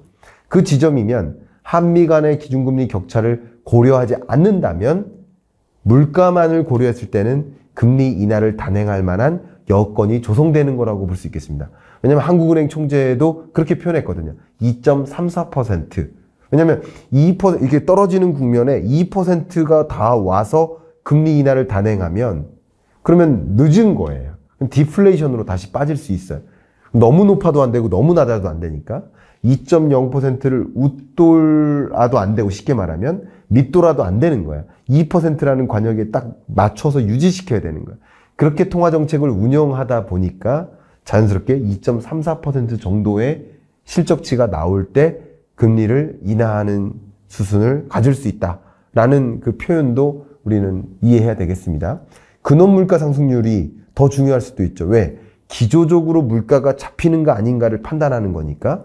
근데 기조적으로 물가가 잡히는가를 판단했을 때는 24년 하반기 중에 근원 물가가 2.1%를 기록할 것으로 전망하고 있으니까 그러니까 어쩌면 2.0을 밑도는 근원 물가 상승률을 볼 수도 있는 거예요. 24년 하반기 중에는. 그러니까 그때까지 금리 인하를 안 하고 있으면 안 된다라는 판단도 있을 수 있겠죠. 물가 전망에 기초한다면. 다른 요건도 고려해야 되겠지만. 그래서 이런 것들을 고려해서 한국 경제를 좀 전망하고 있는데요. 제가 뭐 종종 보여드리고 있습니다만 이게 베버리지 커브예요. 베버리지 커브는 수평축을 실업률로 둡니다. 수직축을 빈 일자리율로 둡니다. 그러면 실업률이 낮고 빈 일자리가 많으면, 그러면 실업률이 낮은데 신규 취업을 희망하는 사람들이 일자리를 가질 수 있는 확률이 높으니까 좋은 경제가 뭐예요? 이렇게 나눠보면 좌상단이겠죠. 지금 우리 경제가 24년 1분기, 또 2분기, 3분기, 4분기 이렇게 흘러가고 또 24년 1분기 이렇게 왔다는 거예요. 23년, 24년 여기까지. 그러니까 지금 고용 시장을 놓고 보면 실업률도 3.0%가 안 되는 수준에서 빈 일자리는 또 여전히 높은 수준에서 유지되고 있기 때문에 고용이라는 면은 크게 걱정하지 않아도 된다라는 거시경제적 진단을 할 수 있겠습니다. 물론 역시 이 영상을 보시는 분들 중에 일부는 아니 무슨 지금 일자리가 없어서 난리인데 무슨 그런 탁상공론 하고 계십니까? 이렇게 말씀하시는 분도 계실 수 있어요. 그러나 그게 아니라 매크로를 보기 때문에 그런 분들도 분명히 계실 거고 반대의 경우도 분명히 계실 거기 때문에 거시경제적인 판단하에 통화정책을 단행하는 한국은행으로서는 거시적으로 이렇게 판단을 해볼 수 있겠습니다. 근데 여기 보시면 푸른 이 점들 있죠. 이게 팬데믹 이전 수준이거든요. 실업률은 높고 또 빈 일자리가 얼마 없는 이런 구간도 있었는데 지금은 이렇게 이동했다. 팬데믹 이후에 이렇게 이동했다라는 것은 고용이라는 면에서도 뭐 그래도 탄탄하다라는 설명을 하는 거야. 그러면 이게 뭐냐? 고용시장이라는 면에서 흔들리지 않고 우리 한국 경제도 어쨌든 앞으로도 추가적인 회복이 진전될 거라고 이렇게 판단해 본다면, 그리고 물가가 잡히고 통화정책 기조를 또 완화적으로 이렇게 전환해 나간다면 이제 우리 한국 경제도 굉장히 강한 뭐 경기 침체를 걱정했었던 분도 계시겠지만 강한 경기 침체는 사실 23년이고 24년 지금은 그거보다는 나아지는 모습이다라고 한국은행은 판단하고 있다. 이렇게 볼 수 있겠습니다. 그러면 금리 인하라는 것이 경기가 너무나 어려워서 혹은 부동산 PF 부실 같은 금융 부실 문제가 너무 심각해서 금리 인하를 막 급하게 하는 것이 아니라 이제 경기는 괜찮고 물가만 이제 안정화되면 이제 금리를 3.5%는 중립금리보다 를 웃도는 구간이니까 중립금리를 향해 금리를 정상화하겠어. 금리 정상화의 관점에서 통화정책을 단행할 계획을 갖고 있다라고 생각하시는 게 좀 더 편하시지 않을까. 민간 소비라는 면에도 지수화했을 때 22년 1분기가 굉장히 안 좋았고 23년까지도 매우 미진한 그런 민간 소비의 흐름을 보여줬다가 24년부터는 어쨌든 23년 평균치를 웃도는 국면으로 이렇게 전환되고 있다. 소비 부문도 아직 충분히 회복된 건 아니지만 수출이 회복됐다고 해서 소비까지 낙수 효과가 일어날 수 없다고도 보고 있겠지만 민간 소비도 극단적으로 좀 낮았던 23년보다는 어쨌든 레벨이 올라가고 있다라고 보고 있는 거예요. 그런 것들도 우리가 예의주시해야 되지 않을까. 그래서 결론적으로 한국은행이 바라본 경제 성장률 전망, 경로를 본다면 이 빨간색처럼 24년 상반기 경제가 유독 좋고 하반기 경제는 뭐 그거보다는 좀 덜 유지된다. 회복 기조가 더 유지되기가 어렵다. 이렇게 보고 있습니다. 그래서 24년 경제가 상대적으로 상고하저의 모습, 상저하고가 아니라, 근데 물론 한국은행이 이 그래프를 가지고 23년을 상저하고의 모습을 보일 겁니다 라고 표현했다가 뭐 기재부 총리도 좀 많이 국민의 공감을 못 받았었던 경험이 있었죠. 근데 이 1.8% 성장한 걸 고라고 표현하기에는 굉장히 낯설죠. 그리고 23년 성장률이 어쨌든 한 해 1.4%인데 그 어떤 경우에도 2023년을 가지고 고라는 표현을 쓰기는 너무 서투른 거 아닌가라는 저의 의견을 2023년에도 많이 말씀드렸던 것 같아요. 잠깐 돌아가 본다면. 그래서 굳이 따지면 상극저 하저다. 이렇게 표현을 했었죠. 23년을. 근데 24년을 놓고 본다면 상반기가 유독 좋고 하반기는 그렇게 좋지 않다. 뭐 이런 모습으로 전망을 하고 있는 모습입니다.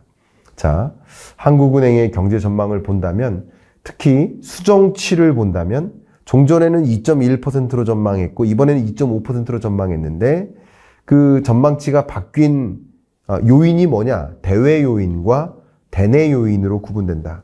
특히 대외 요인, 이게 상당히 많이 기여했는데 글로벌 경제가 그냥 뭐 최악의 시나리오에서는 벗어나는 국면에서 대외 수요가 늘어나니 반도체 수출을 비롯한 수출 경기가 회복되는 것이고 뭐 뚜렷하게 그게 반영된 건 아니지만 내수도 어느 정도 회복되는 모습들이 일정 부분 기여했다. 그러니까 2월에 봤을 때보다는 소비가 내수 소비가 그렇게 나쁘지는 않았다라는 것이죠. 이런 것들이 반영되면서 성장 전망치를 상향 조정한 것이다. 실제 여러 가지 것들을 우리는 봐야 되겠지만 한국 경제가 이렇게 전개된다 했을 때 언제쯤 금리를 인하할까 이런 것들을 좀 궁금해 하시는 분들도 많이 계시거든요. 그런 부분에서 이 그래프를 좀 제시해 드린다면 미국은 피벗의 예상 시점을 본다면 뭐 23년 8월까지만 해도 23년 말에 금리 인하하지 않겠는가 이렇게 봤었어요. 근데 지금 5월에 따라서는 23년 3분기에 금리 인하하지 않겠는가 이렇게 지켜보는 금리 인하 시점이 뒤로 지연되는 거죠. 유로존도 이렇게 지연되고 캐나다도 지연되고 뉴질랜드, 호주도 다 지연된 거예요. 그럼 어쨌든 유로 지역 같은 경우는 24년 2분기에 금리 인하하지 않겠는가. 캐나다는 23년 3분기에, 뉴질랜드도 3분기에, 호주도 3분기에 인하하지 않겠는가. 피벗의 예상 시점이 뒤로 밀려나가는 모습을 보고 있겠는데 이게 기대감이 꺾이는 거죠. 그러나 어쨌든 지금에서는 23년 3분기 정도에는 금리 인하할 수 있겠다. 그럼 이제 2분기니까 3분기가 머지 않았잖아요. 그럼 금리 인하 시점이 머지 않은 시점에 그럼 기업들은 실질금리가 떨어지고 시중금리가 떨어지는 국면에서 신규 투자를 또 단행하거나 이게 또 내수 회복으로 진전될 수 있다라는 그림도 같이 그리고 있거든요. 이런 것들을 감안했을 때 한국 경제가 다소 회복되는 모습이 있을 수도 있다라고 한국은행은 바라보고 있는 것 같습니다. 물론 이런 전제가 있는 거죠. 금리 인하 시점이라든가 국제 유가의 흐름이라든가 이런 것들의 어떤 전제가 어떤 특별한 변수가 등장하지 않아서 국제 유가는 안정화된 기조를 유지할 거야. 그리고 아마도 유로존은 2분기 중에는 6월 이내에는 금리 인하를 단행할 거야. 이런 전제들을 깔고 전망한 건데 역시 전제가 바뀌면 또 수정 조정하겠죠. 그러나 지금은 이런 전제하에서 한국 경제를 이렇게 바라보고 금리 인하 시점이라든가 이런 것들을 바라보고 경기를 판단하는 것이 어떨까 하는 의견을 좀 드려봅니다. 지금까지 한국은행이 바라본 24년 하반기 한국 경제 전망 그리고 경제 전망하는 데 있어서 계속 봤던 대외적인 변수들도 같이 봤습니다. 참조가 되셨길 바라고 끝으로 촬영 말미에 항상 여러분께 말씀드리는 경제 공부하고 싶어요. 어떻게 경제 입문해야 될지 모르겠어요. 이렇게 질문하시는 분들께 제 경제 읽어주는 남자의 15분 경제특강 책을 추천드리고 경제 입문서를 또 보셨다면 같이 보실 게 응용서죠. 제가 매년 발간하고 있는 경제전망서 지금 마지막 책인 24년 경제전망서를 같이 보신다면 경제에 입문한 이 경제 감각을 가지고 경제의 응용서를 좀 보시면 훨씬 수월하게 경제가 읽혀나가지 않을까 추천드리고 해당 책 링크를 고정 댓글로 남겨드릴 테니까 관심 있으신 분 참조해 주시고 또 문의해 주실 부분 있으시면 또 문의 남겨주시길 바라겠습니다. 자, 이상 한국은행이 바라본 2024년 하반기 한국경제전망 영상 마무리하겠습니다. 감사합니다.